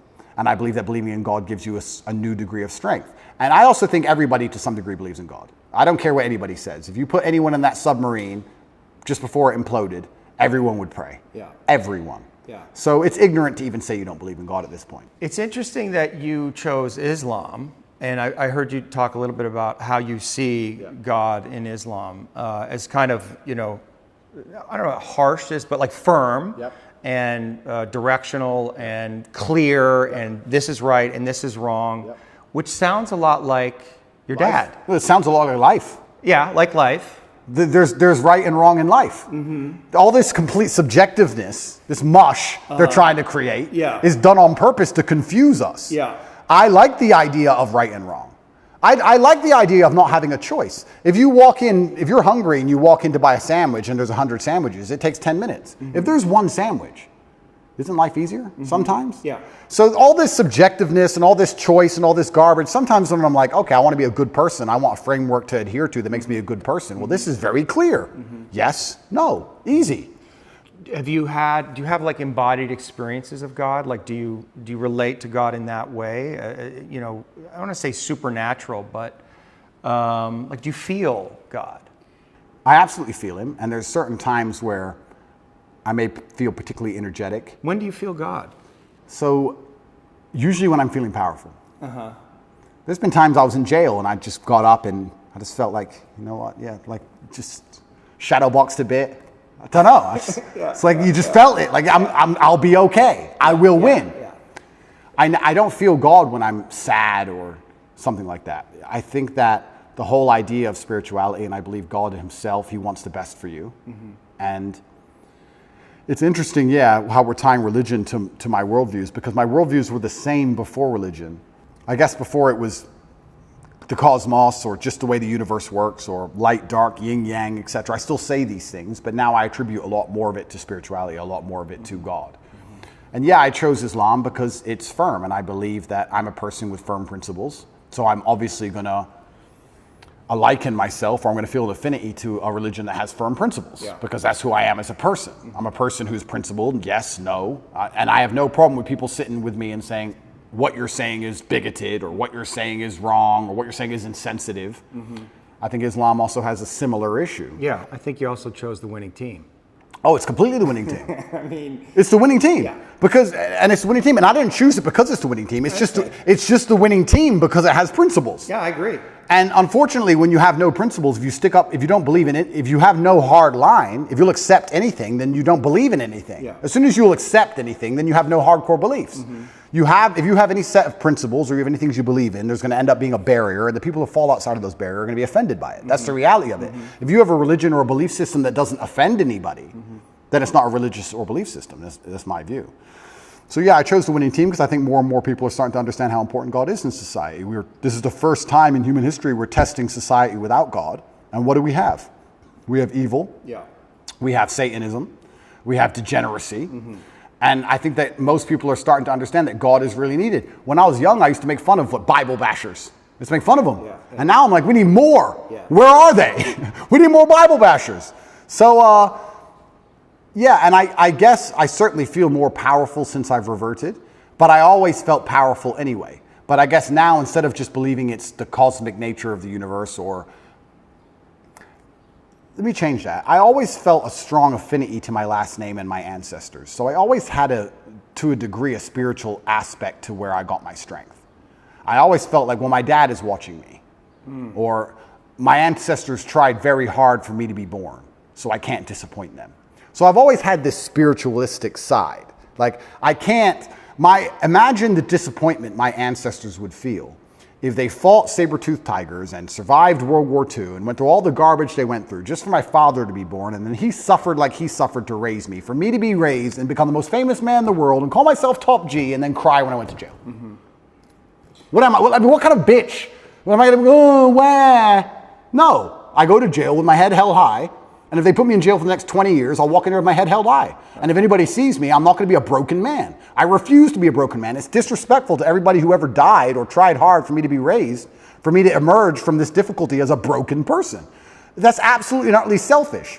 When a man sits and says to me he's broken or he's depressed or he's sad, etc., that's selfishness. You have shit to do. Yeah. And you have people to be respectful to, including people who are no longer here. I don't have time. They can put me in solitary confinement for 20 years, and when I walk out of there, and the first podcast I do, I refuse to be called broken. I refuse. And that's because I feel like I had a duty to my ancestors, and now I feel like I have a duty to my ancestors and a duty to God. So I've always felt that. And I assume you feel like you're fulfilling your duty, that your father would be proud of you? I absolutely believe he'd be extremely proud of me. I think I'm doing the best I can possibly do. And there's something that people say, you tried your best. And that's true. But a lot of people overuse it. People say, oh, well, you didn't get it, but you tried your best. 99% of the time, they didn't try their best. People don't actually try very hard for things anymore. I am truly, genuinely trying my best. I don't waste a minute of my day. Before this podcast, as I set up cameras, I'm working. I don't waste a minute of my day. I do not miss a training session. I do not miss an email. I do not make mistakes. I'm on it. So I'm trying my absolute best. If I fail, for the first time in human history, then I failed. But at least I get the satisfaction in my heart of knowing I actually really tried my best. Most people don't get to get that satisfaction because they know deep down they could have tried a bit harder. Whereas if I end up in jail, I'll be like, Andrew, you did everything you could have done. So that gives you a level of peace. I did my best. My ancestors are proud of me. God is proud of me. I did my absolute best. I couldn't have possibly done better. And I got hit with a lucky punch, and that's life. And all I can do is just smile regardless. Are your oration skills, is that an art, do you think? I think that if you don't have the ability to make other people understand exactly what you think, that you're going to struggle. But is it an art? Like when I watched you with PBD and you got in these zones, and you do it all the time. I mean, you're doing it right now. You get in these zones where it's just like you're just flowing. I mean, it's almost, you can say it's a God state, right? It's a flow state, and it must feel really good. It does. Yeah, like It feels good that you never run out of things to say, and it feels good that I already have 10 things I want to say lined up before I say the first ones. And you know how to say them perfectly, and your voice is clear and resonant, and you're embodied in it. It's a skill. It's a skill. Well, but it's almost like an art, because I was watching you and I was thinking, this is like watching, Charlie Parker play the sax or Michael Jordan play basketball. I mean, you really, and people might say, oh, those are exaggerations, but I don't think so. I don't know that I've seen somebody who's able to do what you do. But that's emotional. So we'll talk about how I'm actually quite a sensitive person. Yeah. I think the reason people believe what I say is because they can feel that I feel when I talk. yes, And it's because I feel things. Yes. So I'm not a cold person at all. I'm just a person with a lot of emotion that I try and control and channel in the correct directions. But I think that, yes, it's a superpower to a degree. Well, I think that's why people are, one of the reasons that people are so drawn to you, because you let whatever wants to come through. And it's also why so many people hate me. Yeah, of course. Because there's no light without dark. yeah. There's there's no joy without pain. You can't have a rainbow without little rain. That's how it goes. So I think that it's definitely a superpower for life. It's something I'd encourage every man to learn how to do. Yeah. It's certainly something worth practicing. It's the reason I don't learn another language, because I haven't mastered English yet. Right. So I refuse to learn another language. Yeah. I can't imagine me and my personality and Andrew Tate stuttering in Spanish. It just be like, what is this garbage? Yeah. So I don't have time. Yeah. So Yeah. I will only speak English for the rest of my human years. That's it, because I have not learned every word in the dictionary yet. Yeah. But yeah, I guess to a degree it's a superpower. It's extremely beneficial in all aspects of life, especially relationships. I'm not going to lie. I don't argue with women very often, because any woman who respects me and listens to me, I can very quickly and compendiously explain exactly why I'm correct. It's maybe the most powerful skill. The most powerful thing about it is there's two levels to it. One, making people understand exactly what you think. Yes. And the second one is making them think what you think. Right. And if you can do the second one, Do you like to make people think what you think? Because you have a lot of influence. yeah. And that's got to feel good. You're influencing people. You have this worldview. It's a powerful worldview. It's got all these things, and so you want to influence other people in some way to adopt that. I think that charity, even of itself, I think charity is probably one of the most selfish things you can do, which most people say, I'm giving money. I give $25 million a year. There's a website, tatepledge.com, you can see it. And I feed children all across war-torn countries, mainly in the Islamic world and in Africa. Am I doing that for the children? Yes. But I also feel great. I feel good for doing that. Of course. Yeah. So it's not a selfless act. No, nothing selfless. Nothing selfless. And it shouldn't be. And it shouldn't be, that's right. So when I'm helping all these people out here, I'm not doing it because I'm some philanthropist. I feel good helping people, and people sending me emails saying, you changed my life. I feel good about it. I'm not going to sit here and pretend I'm just Mr. Philanthropist and I just care about the world. No, I like helping people because I feel good about doing it. It makes me feel good inside, which is why I do it. So yeah, I use my power to feel good. And I think the easiest way to feel good is to make others feel good. I believe that humans exist that way, and I think that's why we're societal animals. Even in jail, when I felt my worst, my goal was to make someone else smile. Because if I can make someone else smile, I would smile. So on my worst days, I was my most charming, my most energetic, my most interesting, my most talkative. Yeah. I was happiest on my worst day because I decided that's how I have to be to stop myself feeling bad, because I decided. I also feel like, it's kind of interesting. No one's emotionless, and I certainly feel things. And I'm going to come up with a theory, which you're going to call complete garbage, because I am not qualified, but this is my theory. Yeah, go for it. I believe that emotional energy is a lot like a bucket of water. You have all this emotional energy, right? You have a bucket of water. And then you have a bunch of different holes you can pour it down. So I believe if you wake up one day and you feel particularly depressed, you don't feel depressed. You just have a lot of emotional energy that day. Some days you don't have that much emotional energy and life is pretty calm. But some days you wake up and you have this big bucket of water, and the superpower is deciding which emotion you're going to put it in. Not to not feel the energy, but to decide which emotion you're going to put it in. And I think that's my superpower. I don't have the superpower of being able to stop myself feeling things. Yeah. I have the superpower of being able to choose how I use that energy and what I decide to feel. And then if you want to be hyper successful as a person, you have to be very careful to avoid the happy hole.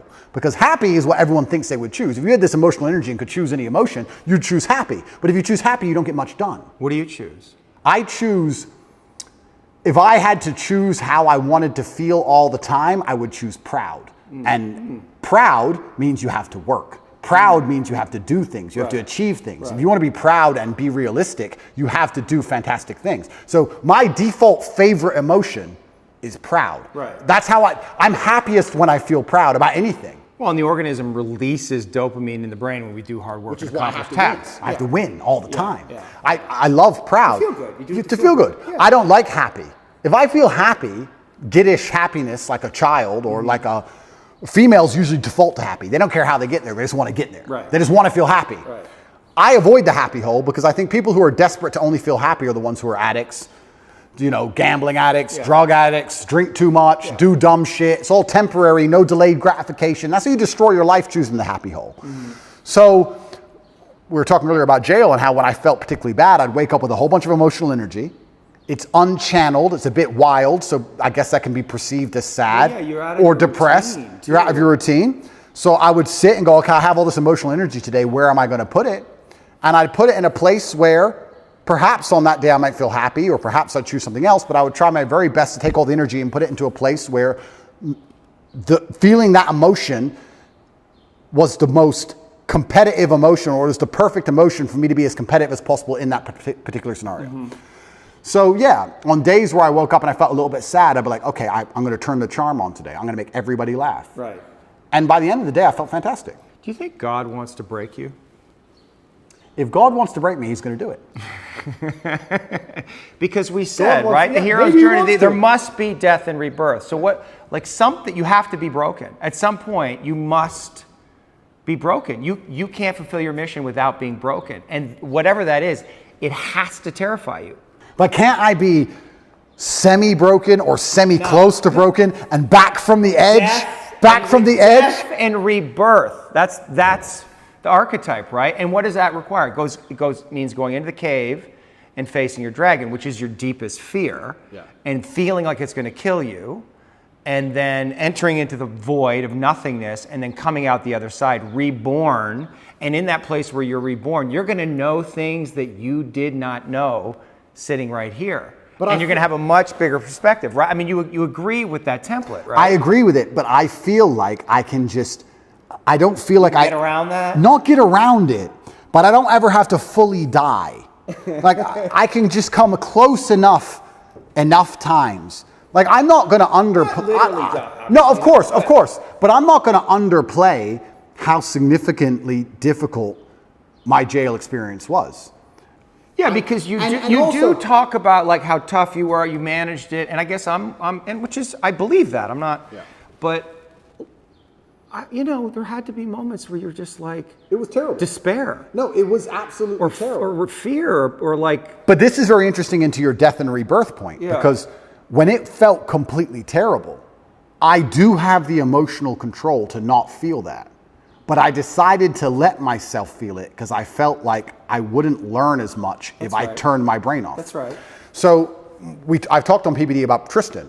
Tristan and I have the same superpower. Tristan didn't care about jail. He didn't care. He didn't, or he acted like Maybe he that's didn't just care. his own cope. He acted like he didn't care. But that was his coping mechanism. Sure. Don't care about jail. I decided, no, I'm going to care. I'm going to feel everything. I'm going to allow myself to feel these negative emotions because I feel like I will learn more. I could have done what Tristan did. I could have woke up and said one day or later they'll let me out. Still rich, give a fuck. Right. Could have done that. I didn't do that. And jail, that's why he sleeps. That's why I have nightmares. Because I don't believe his jail experience was that traumatic because he turned his brain off to it. And that is a superpower. Yes. And I do have that power. If I went to war, I could go to war and watch all my friends be blown to pieces and still fight. Yeah. I would still be capable. I can turn my brain off if I have to, but I decided not to because I felt that feeling things would teach me more, which is why I'm kind of arguing your point about death and rebirth, because I feel like I don't have to fully break. I just have to get close enough to the edge to learn something and come back. why not break? Because if I break, then there's too much. My empire might fall. You don't know. Well, That's the exactly. thing. You don't know. I don't know. And that's scary. It is scary. Yeah. So why would I? That's why you don't want to break. because Completely. It's scary. I don't want to lose what I have. Yeah. Mentally, But that physically, well, financially. Yeah, but that attachment, what would God say to that attachment? I don't want to lose what I have. But okay, I don't want to lose what I have because I also have a responsibility for others. Let me tell you something. If my mind broke and I couldn't come back from that, What's more important, your family or God? does God want me to break? I don't know. You asked the question. And if he does, I will break. Right. Right? Well, but you won't have a choice. I won't have a choice. But jail itself was terrible. Like, we're talking about vulnerability. I can sit and explain all the things I struggle with in jail. It was absolutely terrible. And I think a lot of people who are watching this, I think they need to keep in mind, I wasn't in jail. I was in Romanian jail. What's the difference? Well, it's the poorest country in Europe, and it was built during communism, Right. and it's basically designed to torture you. Cockroaches, yeah. Yeah, I mean, it's not like jail, like we imagine jail. I don't want to insult the Romanian justice system, and I don't want to insult any Romanians. I'm still within the confines of Romania, but I think most people at home understand what I'm talking about. I didn't have yard time. I didn't have any friends. I was in a room for 93 days. I did not leave that room unless I was being dragged to court in a language I didn't understand to be sent back to the room. Yeah, it was hard. I did a 4-day vision quest, 4 days, 4 nights, no food or water, out in the mountains, like in a restricted area, like just like a prison cell. And that took me to my edge. So I can't even imagine And yeah, 93 days. Yeah, I mean, it's terrible. And you don't know how long you're going to be in there for. Yeah. And you have no control over anything. And you don't sleep very well. People think you just sleep it off, but you can't. The jail is very loud. There's a lot of distressed people in there, a lot of upset energy of people. the place. The energy is sad. Yeah, it's a bad place to be. But I knew that my only option was to deal with it. So I knew that not handling it wasn't an option. So if not handling it, it's not an option, the only option left is handling it. So you just have to find the best way to do it. Yeah. And I certainly allowed myself to feel a lot of emotions in there that I could have probably blocked out so that I could learn as many lessons as possible. And I've learned a lot of things. But I would say that, I mean, all in all, I understood as a man, you need to have a strong body so you're not attacked by anyone else, and a strong mind so you don't attack yourself. And I think jail in many ways is just pressurized life. And if you feel a little bit angry outside of jail, you'll be very angry in jail. It's pressurized life, and you can't distract yourself with anything. Mm-hmm. Most people, if you feel angry right now, you're like, oh, that pissed me off. And then you get on your phone and talk to someone else about something else. You distract yourself, but you're left alone with your thoughts, and you can't distract yourself. And God decided to put me in there to learn some things. And I think it just confirmed a bunch of things I already knew. And I think it was a chance for me to prove to him and to prove to myself I'm not full of shit. And I think that was... Did you worry that you were full of shit? Never. But it's good when you get tested.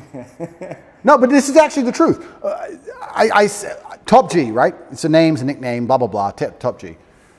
The basic premise behind it and why I'm idolized by all these young men especially is I'm Top G, the number one G, the guy who can do anything. He's the guy. I never for a second when I was saying it didn't mean it. I never for a second when I was saying it thought I was full of shit. Mm-hmm. So God was like, okay, let's find out if he's full of shit. Right. And I was placed there and I said, all right, this is a chance for me to prove to myself and prove to God and prove to the man watching to the prison guards and prove to everyone else, my ancestors, that I'm not full of shit. I had a sense of duty in there and I feel like I performed it exceptionally. Mm-hmm. And it doesn't matter if they kept me in there for 3 months or 3 years or 30 years.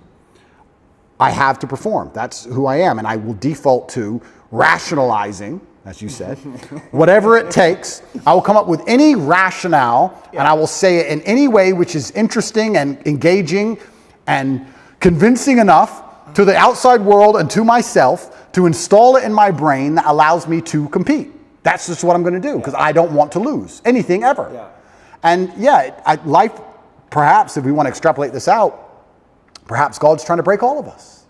Maybe life is a big competition of who breaks last. I would actually argue, and I said this before, that the number one indicator of a man's success is his ability to deal with stress. I don't think it's IQ. I don't think it's physical capability. I don't think it's anything. If you take a man who can deal with a bunch of stress, he's going to be more successful than a man who can deal with less stress. How much stress you can put up with has a direct correlation to the kind of life you're going to live. Most people who want my life don't have my life because they couldn't handle my life. Yeah. That's why. They go, I want to be like Tate, I want fast cars and private jets and all these girls and all these kids and all blah, blah, blah. But they couldn't handle it. They couldn't deal with the pressure of it, which is why they'll never get there, because even if they get anywhere near it, they'll have a mental breakdown. Right. So how big your life is and how successful you are in the physical realm is directly linked to how much stress you can deal with. And perhaps God's trying to break all of us, and he's trying to find all of our limits. I think most people at home watching this probably have something going on in their mind right now or something going on in their lives that might break them. Yeah. To me, it would be nothing. To them, it's a big deal. Yeah.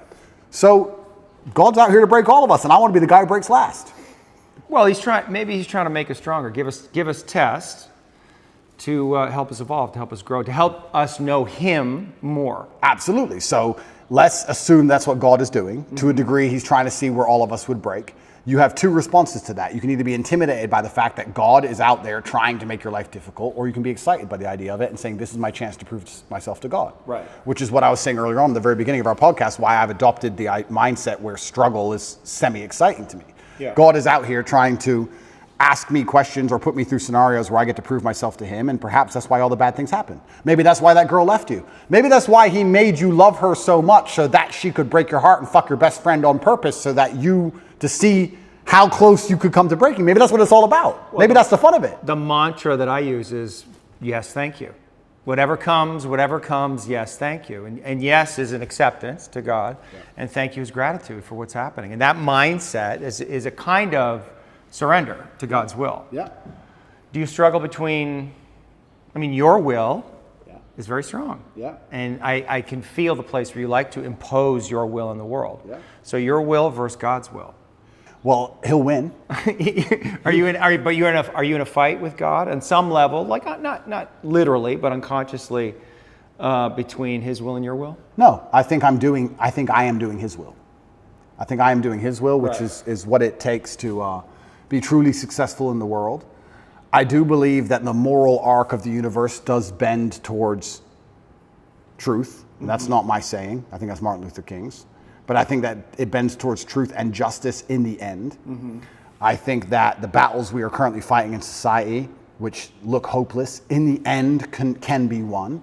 And I feel like I am doing his will by standing up and telling the truth. I think I'd have to be a complete coward of a man to end up having all of the masculine youth of a planet paying attention to every word I say, and then say, but if I tell them good things, if I help them and help the world by extension, I might get in trouble. That'd make me a bitch, and that's not who I am. Yeah. So I think if you give any man worth his salt that degree of power and influence and responsibility, he's going to stand up and say, okay, this is how you should live as a man, and this is how you can make the world a better place, unless he's afraid of the repercussions by the evil people, by the people who are on the other side, who are genuinely evil and satanic, who are out to destroy good and truth. And I'm not a coward. I've never seen myself as a coward. And in fact, we don't talk about vulnerability. The number one thing I could never exist as is a coward. I think you want to talk about my biggest fear. It would be knowing I'm a coward. Seeing myself as a coward and being very realistic and knowing I was actually a coward. I couldn't accept that, because I feel like I would be disappointing all of my ancestors and God. And I would have been full of shit all the time I was talking. Now I'm a fake. Now I'm a liar. And I'm none of those things. Right. When I say to the camera and I sit here and talk about depression not being real, I mean what I say, because I've lived enough shit to tell you that if depression was real, I would have been depressed. And people know that, which is why they listen to me in the first place.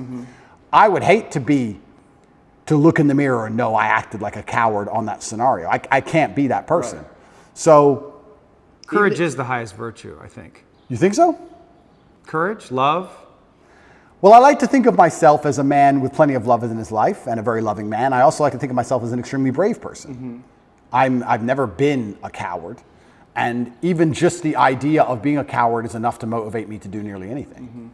So if you were to try and, here we go, vulnerability. If you were to try and manipulate me, how could you manipulate Andrew Tate, one of the smartest people on the face of the planet? Well, you would have to try and convince him that it was the only brave act. That's how I could be manipulated. Interesting. Now, I allow manipulation to find out where my enemy wants me to go, use my mind to break the trap, punish the perpetrators. I will allow them to manipulate me, and at the end of their attempt, I will decide whether I agree with their attempt or I destroy their attempt. Right. But that would give you the best possible chance. And I give you a perfect example of it. COVID, when on day one, when everyone got locked in their houses and they were talking about Italian hospitals being full and people were dying on the street in China, when everyone believed because it was brand new, day one, me and Tristan decided to fly to Sweden and just run around in nightclubs because it's the only open country. Did we do that because we have medical expertise? Did we do that because we were guaranteed to not get sick? Did we do that because we knew something other people didn't know? It was the brave choice. The brave choice is to go do something reckless. We might all die. Let's die in a nightclub in Sweden instead of dying in our house. So we always have chosen and defaulted to the brave choice. And part of me, maybe when we talk about excitement, I love when God or life or the universe or whatever you want to call it gives me a chance to be brave. I love when he gives me an opportunity. Here's your chance to be brave, Andrew. Here is your chance to show you are that guy. Here's your chance to have another story. Where everyone else would have failed, you would have succeeded. Here is your chance to win. I love that. Because, you know, it's easy to fly around on private jets and stay in 5-star hotels with a bunch of beautiful women and drive Bugattis around. Cool. But where's the point where I get to actually prove I mean every word I say? Right. So God gave it to me. So, yes, thank you. I agree. We agree. Thank you. And if God decides I have to go back, then the best mental model I can have is not the Romanian system of justice is unfair, it's corrupt, I got too big, the Matrix got me. No, the best mental model is God wants me to learn something here. And he's going to teach me that through suffering. He's going to make this difficult, and he's going to make me feel pain, and he's going to make this as hard as he decides it needs to be, so that I can sit here and learn things. So I'm going to go and sit with my cockroach friends, and I'm going to learn. I already learned things. I can tell you a bunch of things I learned. Even physical things. I would hunt cockroaches in the dark at night. I would stand to kill them. I'd stand near the wall and I'd measure out a palm strike directly, exact measurement, so I didn't hurt my elbow or my hand, to the wall. And I'd just sit and just wait. And I'd hear them crawling. And in nearly pitch black, I could hear one in front of me. Bam! I got to the point where I could kill them. Ninja for real. I was like, I'm learning shit in here. Right. So that was fantastic. I learned. Did you learn anything about yourself? This is again New information. That's all. I mean, you must have, right? I mean, you had a new experience, so there must be new information. I mean, you got tested, right? You're in jail, for fuck's sakes. Like, something must have popped into your mind. There must have been some revelation, some edge that you came to. It had to be, no? I'm exactly who I thought I was. I am 0% full of shit. I am exactly who I thought I was. 0% full of shit? If you would have told me before I went like 0.1, before I went to jail, before they put me in that dungeon in the dark with the cockroaches, if you would have told me how I would react to that scenario, I would have said to you, I would have suffered and it wouldn't have been nice, but I would have refused to break, and I would have been the kind of person who sat there and endured and emerged more powerful than ever before. That's what I would have said. Yeah. And that's what I've done. Yes. That's exactly what I've done. Yes. So, But that's not the question. no, it's not. There may be a side order of nightmares. I learned, I've never had nightmares before in my life. That surprised me. But they're here now. That's life. I learned that, I guess. I learned that when I got out of jail. I didn't have nightmares in jail, which is strange. I had nightmares when I got out. Maybe it's fear of going back. Don't know. Yeah. But what else did I learn about myself? I had already pre-decided and had already told the universe how I would act in said scenario. This scenario was not a scenario I hadn't discussed or didn't believe could happen to me. I had already analyzed, if this happens, what are you going to do? It was a pre-designated plan. And I just followed the plan I had already laid out for myself when I had already psychoanalyzed myself without my qualifications. I had already decided what I must do, so I did it. Yeah. And I was able and capable of following the plan and following through. Yeah. So I'm not a liar. I'm 0% full of shit. Right. I hear you. And if I was full of shit, I would sit here. Nightmares, though, but there's something. It's not full of shit, but just the something happened. Oh, completely. Right, because you're having nightmares now, so something is going on. Yes. That you don't like Understand. That's all I'm getting at. That's completely true. I performed exactly how I needed to perform and how I knew I would perform. So when I talk about being top G and mental control and depression is not real, everything I say is true. I performed exactly as I could. And I should. There is a side effect, which happens to be these nightmares. But my attitude towards the nightmares is, yes, thank you. Good. I don't want them to go away. They will go away when whatever needs to be dealt with is dealt with by my own mind. And like I said, if anyone else could fix them for me, I would not allow them to, because I believe it is my lesson and it's my pain and my trauma and it's mine to deal with. And if I have to keep them forever, I'll keep them. I am not afraid of feeling negative. I'm not afraid of it. I'm not afraid of having nightmares. I don't wake up going, I want to feel good. I don't care. So if I have to feel miserable, it doesn't bother me. I don't see why. In fact, I'm going to change that. I don't see how you can put such importance on how you feel as a man, because it makes you non-competitive. Well, but it makes you, what it does is it brings you into presence. And presence is the most powerful quality that you can have as a human being.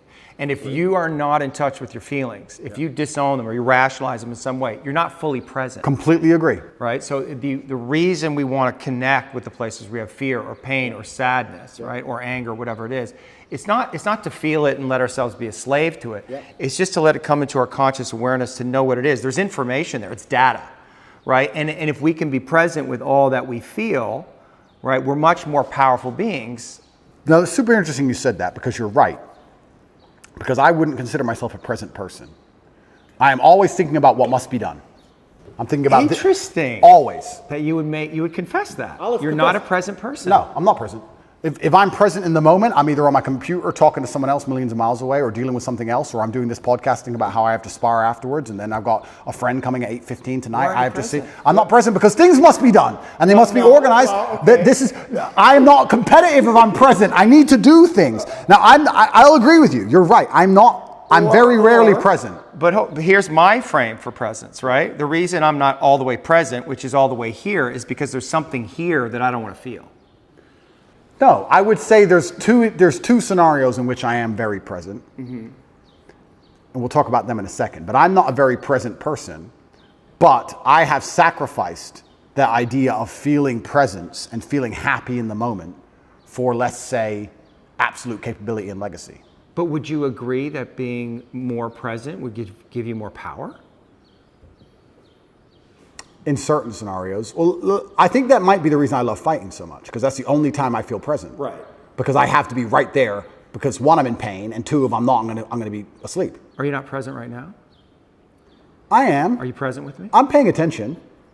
My brain's on. I'm paying attention. Let your brain go and see what happens. I Just am. be here with me and don't stop thinking. Stop thinking. I can't stop thinking. Stop thinking. You can't stop thinking. If you can't stop thinking, you don't have control over your mind. All right, cool. So I stopped thinking, but and just be in the place where there's no thinking. Sure. And just feel yourself, who you are, and see what happens. Yeah, and I believe I am, but I'm saying generally in life, I wouldn't consider myself a present person. I'm not the person who is enjoying the moment. But I am now, because I'm focused. But now I'm focused. But do you see the difference in the quality of the interaction we just had? But okay, let me ask Do you see the difference, though? I do. Yeah. And how did that feel?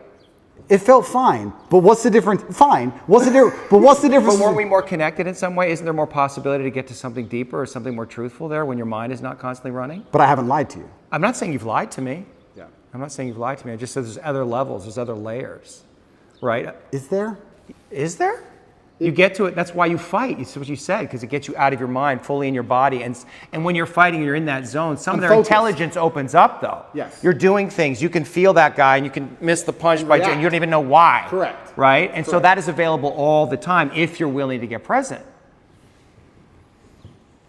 Does life require that degree of focus? Not focus, presence. I know they're slightly different. Maybe I see them as the same. I don't see myself as a particularly present person. I do enjoy the presence of fighting. I do enjoy the presence of driving fast cars very fast. Right. I'm thinking of it, just so you understand my mental model, when I think of guys, and I do know some who are like enjoying the moment, I very rarely enjoy the moment. Does that make sense? I don't ever, I'm sitting around and I'm like, yeah, I look around and go, I'm having fun. That's just not how my brain works, ever. That feels sad to me. Yeah, but this is the thing. Perhaps it is. I don't know. I'm not going to say it is because I don't feel sad about it, but let's imagine it is sad. I have no fear of feeling sad.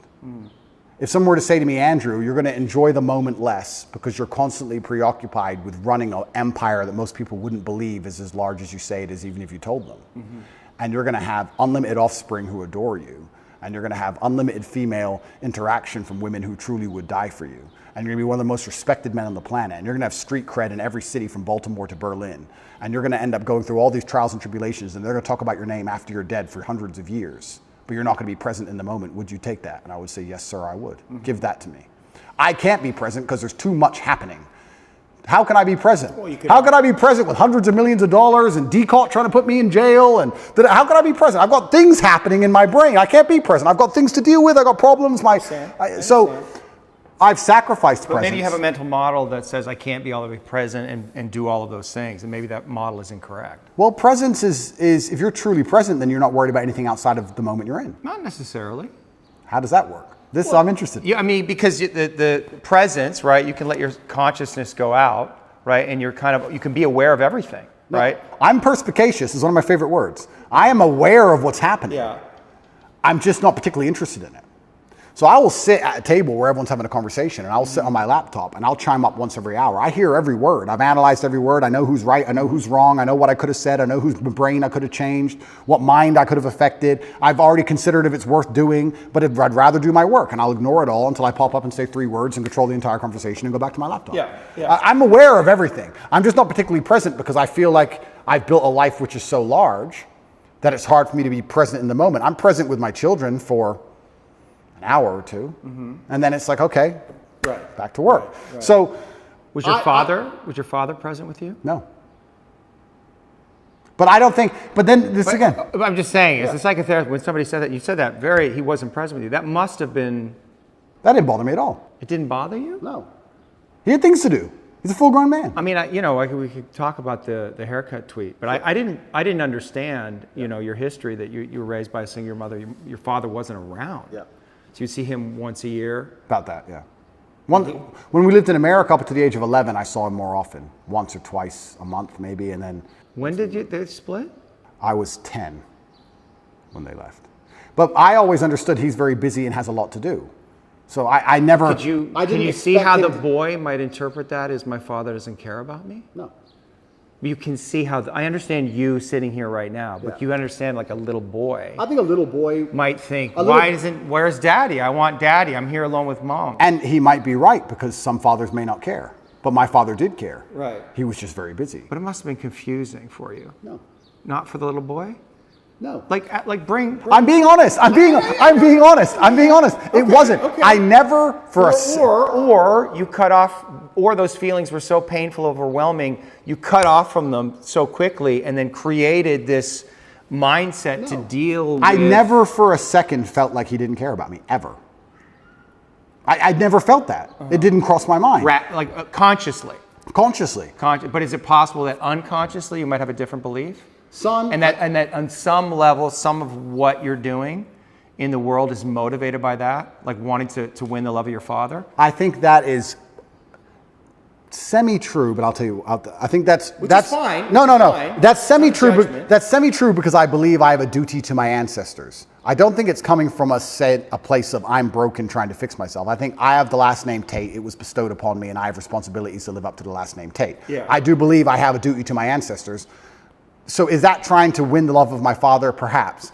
I never felt unloved by my father, ever. In fact, I would argue I had the best father on earth. I never felt like I was owed all of his time. Mm-hmm. It was very clear to me at a young age that he's extremely busy and extremely important, and that I can earn his time, or that I can't have as much of it as I want. You have to earn his time? Yeah, that was absolutely. Yeah. A son should have to earn his father's time? Yeah, why not? Because he's a boy. True. And so the father's love should be, at least for a boy, unconditional in some way. Love and time are not necessarily the same thing. Okay. If I told my father, I want to play chess, I want you to teach me chess, he could find 2 hours. If I said to Dad, I want to play video games, or let's watch TV together, he'd say, no, son, I have things to do. Right. So to a degree, I'd earn his time. Yeah. His time was valuable and it could not be wasted. Yeah. I feel like I have a duty to my ancestors. I don't feel like, and when I'm in jail, I feel like I can't disappoint him, and I feel like I do good for the world. Mm-hmm. I don't think this is me being some kind of broken secret. This is where we're going to disagree. You're going to think I'm some broken child inside or something. Okay. Well, the inner child, or I'm guessing, but. Well, yes, inner child. Okay, Yeah. I don't think it's anything to do with An that. inner child? I think it's duty. I think I have duty and I have honor. Yeah, I understand you have duty as a man, but that doesn't mean the inner child is not there. And I guess that's, if the inner child has been disowned in some way, or his feelings have been relegated to the unconscious, like that's impacting you, that's affecting you. And knowing what those feelings are and how they impacted you, I think would be important information for you. But I was never sad. I can't say I had a hard childhood. I can't say I was sad. I can't say I wish he was different. Once again, let me psychoanalyze myself. Yeah. Once again, this might be rationale. I might be rationalizing. Yes. I might say, well, whatever happened made me the person I am today, and I love who I am today, so I'm glad it was the way it was. Perhaps. But once again, I think that puts me in the correct mental framework to be as capable as possible. I'm not going to sit here and say, I wish my dad did something else. What's the point? That's asinine. Both things can be true, though. I wanted to see my father more. I wish he was there, and he wasn't. And now I'm here, and I'm going to make the best of it. And this is the result of that. And I've turned myself into this beast because of it. I mean, you made the most of the situation, but that doesn't discount the place where you may have wanted more from him. You may have wanted more love, more connection, just more time. I think my father did the best he knew how to do, and second, he did exactly what was necessary to make me the person I am today. Would it be okay for you to be angry with your father? No, absolutely not. Why not? It's disrespectful. Why not? Why? Because he's my father. But I'm not saying that you would have to confront him. I mean, obviously he's not here, but it's just like that's selfish. But if it's just a feeling, right? If it's just a feeling that wants to come, it's ungratefulness. Well, you're judging the feeling. Yeah, I am. Yeah. For me to sit and say to the man who made me the man I am today, who I, once again, never felt unloved by, who tried his very best to raise me, who sacrificed for me to exist, who gave me my last name, who bestowed upon me the honors and principles and morals I live by today, for me to be angry at him because he was busy some days would be brutally ungrateful. No, I'm not allowed. No, I'm not allowed. I'm not allowed that feeling. It's ungrateful. I refuse to accept it. I refuse to feel it. I truly believe I had the best father on earth. I truly believe it. I don't believe, even now, if I have sons, I don't talk about what children I have publicly, if I have sons or when I have sons or my sons I have, whichever one it is, they will get my time, sure. They will get my dedication, absolutely. But I have expectations of them because of their last name.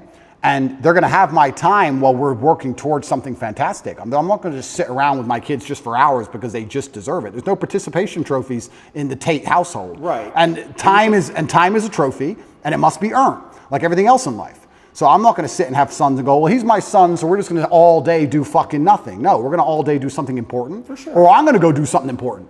And he can sit around and do nothing by himself. For sure, but you can also imagine if you had sons and you saw them once a year, that would have an impact on them. Like, how would you feel about that if you had sons and you only saw them once a year? I think I'd miss them, of course. They'd miss me. I bet your dad missed you. Oh, completely. Absolutely. I bet he was sad there. Oh, completely. And I wonder if he had self-judgment about it.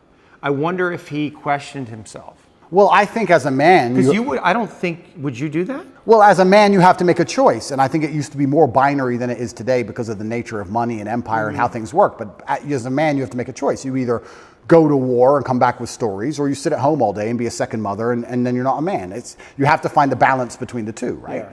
My father was away a lot, but he wasn't away a lot because he was doing nothing, right? So if you have a soldier as a father, okay, he's not there, but he's doing something. He's coming back with a story. And I think that was typical in a lot of households for a very long time. Maybe it's changed a little bit in modern times. But typically the man went away, did whatever he had to do, and then came back with a story or a hunt or whatever. For sure. So that's how I saw my father living his life. And that's how I want to live my life. Mm-hmm. I will do the same thing. I don't think I would be the same man if I decided to say, okay, I have a son now, so I'm just going to stay at home. Mm-hmm. And I think that I need to be a kind of man my son wants to emulate, which means I have to be a hero, and I don't think you can be a hero sitting at home. So I think that I need to, he needs time, of course he does, but he also needs an example set, and that example must be set out there in the harsh, brutal realities of the real world. So, it's time. Now the argument is quantity of time versus quality of time. And I would argue that the quality of time I will give my sons is going to be much higher than you would want to give them that. Oh, completely. You'd want to give your sons more quality time than you had with your father. I'll give them the exact same amount as he gave me. Will you? But if I'm happy with Would you not want to give them more? I may want to. You wanted more. I didn't say I wanted more. Oh. That's smart. I didn't say I wanted more. You didn't? Yeah, no. You must have. No, I'm saying that... Boy wants time with his daddy. It has to be true. If I wanted it, I could have earned it anytime I wanted. Well... are you sure about that? I'm pretty sure, yeah. When we go, I don't know if we need to read the tweet, but it's like, your mom was pretty upset with him. So he was like, I'm not coming back here. It wasn't just about you, it was about your mother. Oh, completely. And I think my father sacrificed his marriage for us boys. Mm-hmm. He sacrificed his marriage and his relationship with my mother to ensure that us boys were taught the way he believed we should be raised. Mm-hmm. My mom was very unhappy with certain things he did, which he insisted on doing anyway because he saw his legacy in us as more important than his marriage with my mother. But I'm not saying, look, if my son calls me and says, I'm really upset, I need to talk to you, I'm not going to say, no, you can't talk to me. I'm not psycho, right? I understand all of these things. I'm just saying, obviously we're talking about a very general scenario. The general scenario is, I'm a man, I'm away at war, I come home with a story, or if I'm spending time with my son, I want us to be building him as an individual. I believe that the mother does a lot of the day-to-day keeping the child alive, changing diapers, feeding them, etc. And the man is the one who instills a lot of the mindset. And the man is the one who grows them in very important ways. And I think to do that, I need to be a man of genuine capability. And I would argue that the 2 hours a month or 2 hours a week or whatever I spent with my father, him being the man he was worth more than the 200 hours a month that most men spend with their fathers. That's why I am the man I am. Yeah. So there'll be some fathers who sit and say, I could never do that to my son. Well, what can you do? You can go do fucking basically nothing with your life, pay your taxes, come home, be bitched at by your wife, be quiet about it, and be with your son all the time. Sure, you win in quantity of time. But who you are as a man and what the lessons you can really teach, you lose in quality of time. So I believe my father was such a fantastic figure that it's the quality of his time that made up for the quantity. And the only way to do that is to go out in the world and be fantastic. And we can actually extrapolate this out to other things. Let's look at relationships, for example. I see men who spend every day with their woman. That's fantastic. That's fine. That's how he elicits her love and her attention. Are you rationalizing? I'm completely. That's how I am. That's how my brain works. Yeah. I see men who spend every day with their woman, which is fantastic. He wants to, she wants to, that's great. They're happy. She feels loved and she feels respected and she's glad she has all of his time. When you reach a certain quality of man, a certain level of man in terms of competence, a certain echelon, I don't have to spend all day with a woman. I can see a woman 1 hour a month and she'll be loyal to me because I'm me. Right. Because the quality of who I am and the quality of my time outweighs the quantity which can be offered by a lesser being. Yeah. So you can put this in nearly any dynamic. You can put it in a romantic relationship and also in a family dynamic. Once you reach a certain level of competence, once you're at the highest echelons of human achievement, your time is by extension more valuable and it extrapolates out. An hour with the president is worth more than 100 hours with a guy at McDonald's. Yeah. It's the same. Yeah. So I think my father raised me by not being there. He raised me by being out there and doing so many fantastic things and being such a fantastic individual that I understood I had a duty to him and a duty to my last name, and I can't be his son and not be fantastic. So I think he raised me in absence. That's what I think he did. You're proud of yourself that you got there. You won that one. But I think he did. That's good. No, that's actually a fair argument. That would be the argument about God's will. That was God's will. Correct. Yeah. And so I have to surrender to it, and this is what it is, and my task is to deal with it. And maybe there are feelings you have about it that you don't fully understand, but that's okay. Yeah. You know, you're here now, and you're doing your thing, and you're living your life, and it's all good. Yeah. So let me ask you, and maybe this will be the last question. I can go forever, my friend, so you tell me. We'll see. And I am, and the reason I wanted to talk to you is because I genuinely did want to learn about myself. Yeah, I know. And I do like discussing these things, and like I said, I'm being as vulnerable as I can be. I'm not, if you feel like I'm shielding, I'm truly not trying to. Well, when we shield, it's so habitual, it's so quick, right? Our defense is, we become identified with our defenses, so we don't even know when we're doing them. That's true, but I also feel like the framework that I've instilled, the rational mind, everything is going through this filter. This is how my brain operates. My filter is brutal rationality. That's the filter. So no matter what we're discussing or any conversation we're having, it has to go through this filter, and I end up rationalizing because that's the way I've always functioned. Of course. And so I can't turn off that. I can't start saying things that don't make sense to me. Yes, and what I'm also aware of is that I am bringing my own filter, and you're open to it. You're not closed off to it. You're listening. You're curious about it. So I sense that too, and I appreciate that. You know, you identify, you talk about yourself as a man of capability. Correct. Man of courage. Yep. Right. Man of action. Yes. Are you a man of love? I think a lot of those things come from love. Let's analyze this. I think a lot of those things come from love. I think it's very difficult to do nearly anything important if it's not perhaps to a degree driven by love or the desire for love even. I think the reason a lot of men want to become rich is because they want to feel loved or feel important or to matter. I also feel like the reason that a lot of men do the things they do is for love either of themselves or of someone else.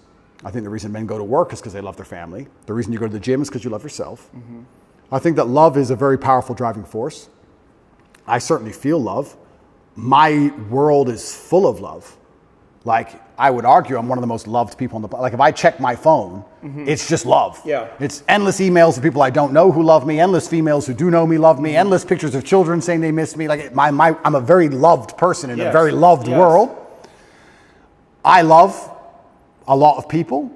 You love. I absolutely love. But because I believe in myself so strongly, I feel like the way I love them is to have a degree of authority over them.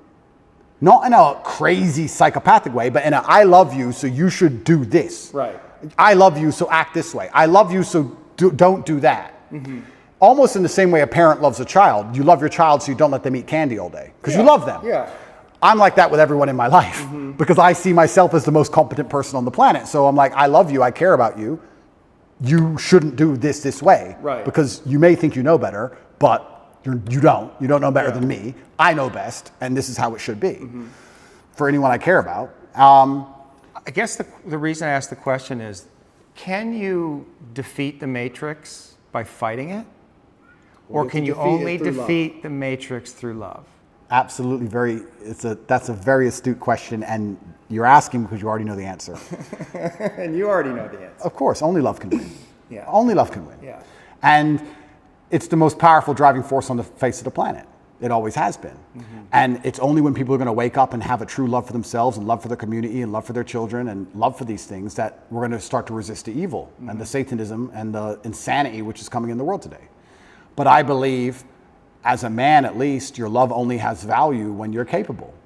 Which is why perhaps I'm so obsessed with capability, because I want my love to have value. We talked about how time has value when you're at a certain echelon. I would also argue that love has value when at a certain echelon. If I'm in love with a girl, she can get a lot more from that love than if a Joe Schmo's in love with her, right? So my love has value because I have value. So I have to build myself, and especially as a man, if you want to feel love, then you want to give love, the more capable you become, the more valuable your love's going to be, and that's certainly how we're going to fix the world. So yeah, the answer is love, of course, but it can't just be blind, empty love. It has to be love that is backed by a brutal, harsh capability, which is born in the worst scenarios you're going to endure as a man. And the world at its baseline is a very brutal place. It can be. And I think that becoming comfortable with those scenarios and becoming capable in those scenarios is how you give your love deep, true value. But I think that, love is the answer. Right, love is the answer. But I don't want to end, love. It's hard for you to say. No. It's like the Fonz. No, yeah. love, but we have to make this clear, because most people misunderstand what love is. I understand. No, because you say love is the answer. But not coming from you. I don't think they're going to misunderstand it coming from you. And I guess this is it. Like, maybe this is it. Maybe this is what people want more from you. Yeah. Right? They want your love. They want to feel your love. I see it. Yeah. Right? Like, I can feel it coming off you, but I'm not, like, I see your sense of humor. I see how you work. So I don't feel threatened by you, right? I feel like I understand you in some way, but a lot of people can. And I think that to me is the problem in the world right now, is that people cannot feel the Father's love. I agree with you. But and if they could feel that, and also the firmness, also the direction, all the things you're talking about, the discipline, but if they can't feel the Father's love, I mean, that's God's love coming through. And the Father is the embodiment of God on earth. If they can't feel that love, then we're going to have a lot of fucking problems. But that's super interesting, because they've hijacked the word love now, and they've confused the word love with tolerance and a complete lack of boundaries. And they're saying, if you're a loving person, you accept all this garbage. No, I disagree with that. You just said a very important thing. You said Father's love. A father's love comes with tests and trials and tribulations. What does a dad even traditionally do for his son? Take him out there, push him in the pool, let him struggle a bit, get him out. Put him on the bike, let him fall over, help him get up. You have to go through the bad things to be rewarded and the bad things to learn. That's how a father typically loves. And a father also loves by saying no. No, you cannot do that. So you nailed it by how society needs a father's love. Completely true. And society has actually hijacked the word love and tried to convince you that you don't need the father's love. Perhaps you need this unconditional love, which is more like a mother's love, if you want to gender it, perhaps. Yeah. So it's unconditional. You can act without honor, you can act without courage, you can act without discipline, and you'll be loved anyway just because you exist. I don't believe that for myself.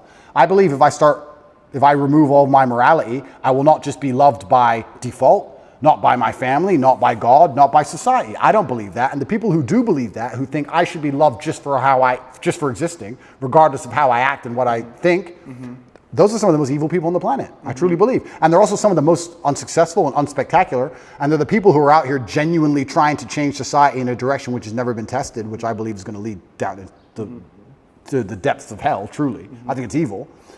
So yeah, I agree with you. Father's love is important, but love in and of itself has boundaries. Love is strict. Love is hard. Yes. Love is a hard emotion. Fierce. Love is fierce. Love is not an emotion of, oh, do whatever you want. It's the opposite. Love is, no, you have to do this. I believe love is a very hard, very strong emotion.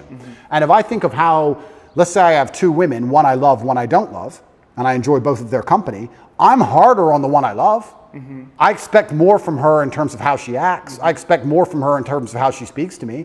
I expect more from her in how she presents herself to the world. The more I love her, the more I expect of her, the more parameters I want to put on her in regards to how she should behave, because I love her. Love is a hard emotion.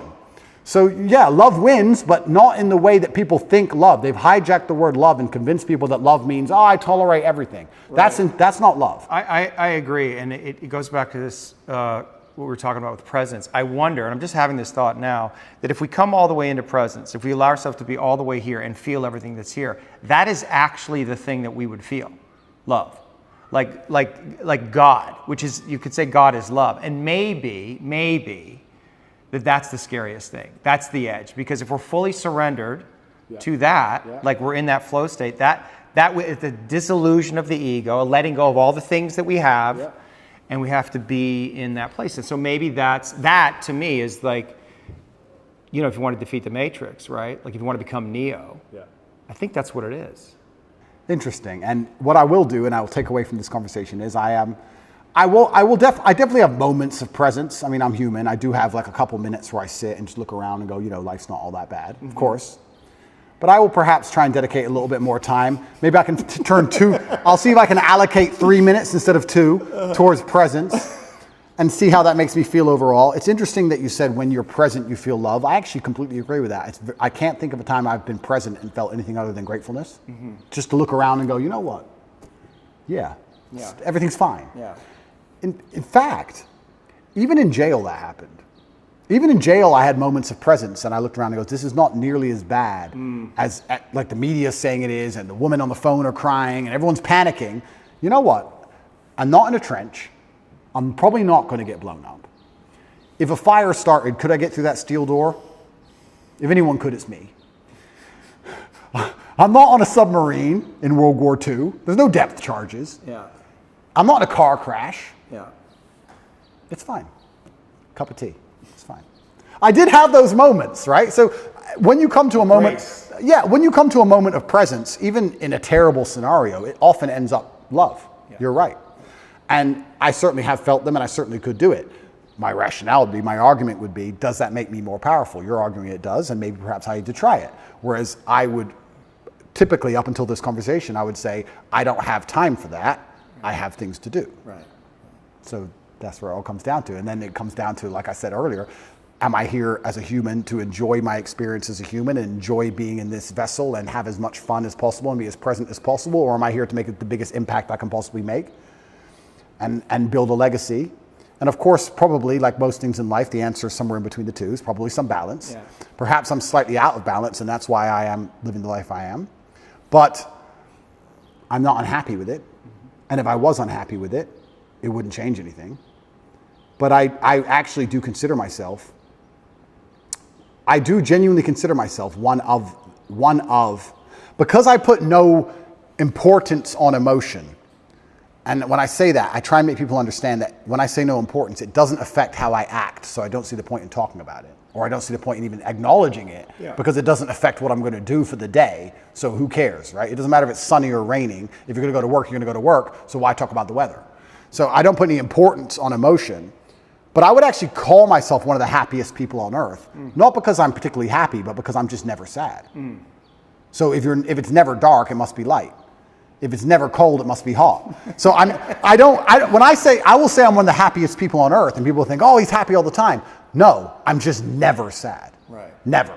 So if you're never sad, you're always happy.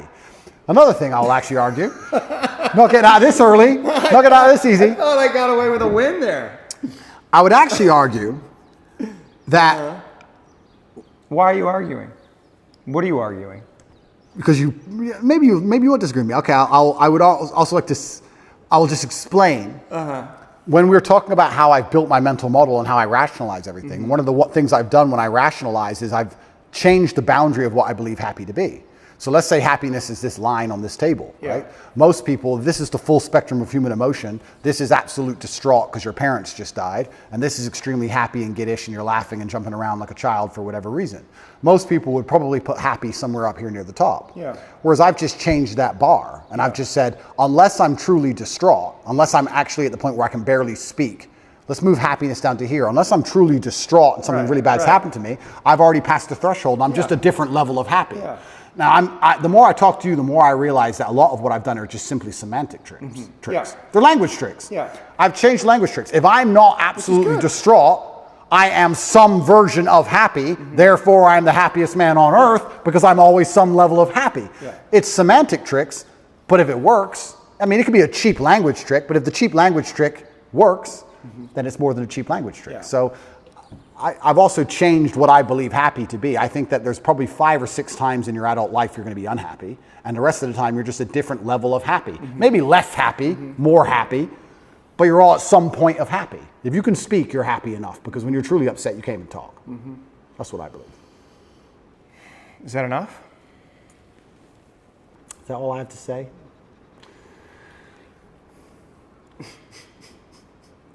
It's interesting, yeah, because... So here, you want me to tell you what I noticed? Sure.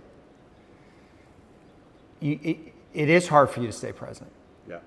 right? Like you come present, and then you go to a thought, you go to an idea, and you talk, and it's very convincing, and it's very persuasive. Yeah. And you're asserting your worldview, your frame of reality, which, but like sometimes like I lose you there. Yeah. Like I'm like, where are you? Like there's words, but I can't feel you entirely. I understand. You know what I mean? And I want to like feel you more. I understand. You know what I mean? I understand. But I don't think... But just stay with that. Just stay in that. Like don't let your mind go. Just Don't stay go in the off with the feeling. thought. Yeah, don't go off with the thought. So what am I feeling right now? But just stay with me. Okay. Just stay with me and be present in the experience with no words and see what happens. Sure. Like something will change in how we relate to each other. Something will soften. Like if you let yourself soften and just be with me, Yeah. right? Which is kind of a weird experience for two men to have. Yep. Right? But it's actually what children long for with their father. It's actually what we long for is deeper levels of connection. Yes. You just let yourself be here with me and just see what happens. But then what are we going to talk about? We don't have to talk about anything. Doesn't it feel good to feel another man? Like just to feel the strength, like without the words, without that layer of thought and dialogue and discussion? Come back. I'm thinking. Come back. But I'm Don't thinking, think. But I have to. You don't have to. Just be here. This is the place you get to when you're fighting. It feels good. It's true, but Doesn't it feel good? Yes, but there's an action involved. Like I can feel everything about the person I'm fighting, whether it's good or bad. And I can feel if I've hurt them or not. Feel me. I don't get to punch you, my friend. You don't. Yeah. It's been good fun, and I feel like I've learned some things, and I feel like we need to do it again. Absolutely. Yeah, that was fun. I appreciate you, man. Thank you, bro. Yeah. Thank you.